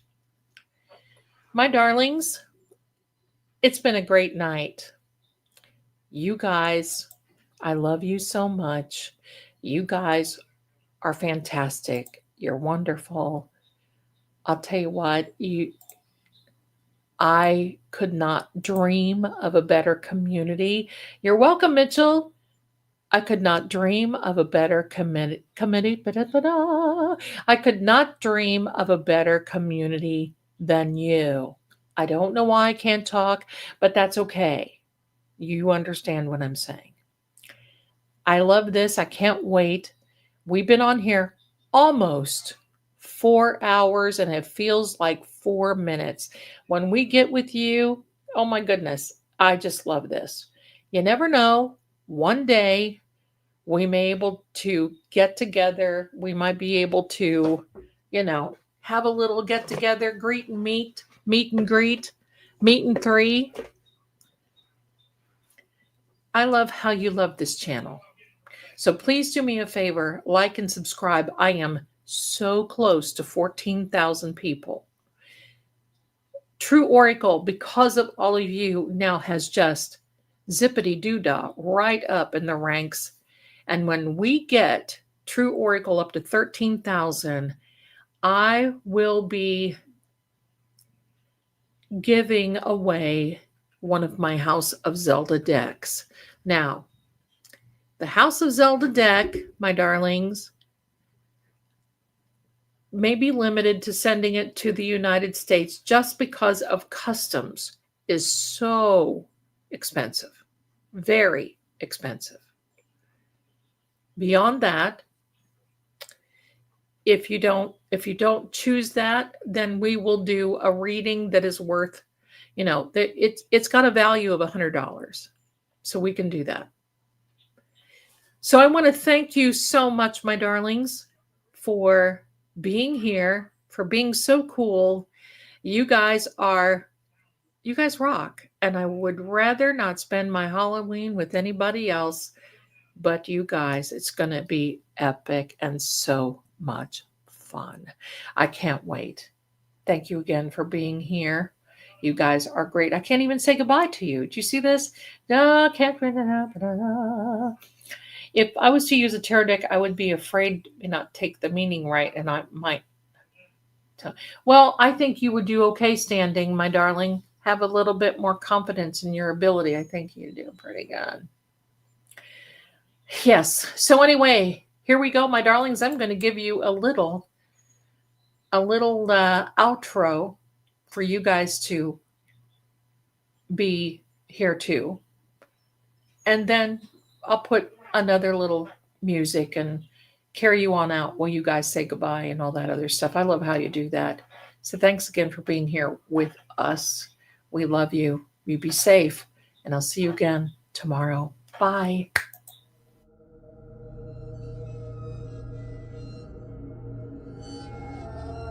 And so the lantern fades, but the shadows remain. This story may end here, or perhaps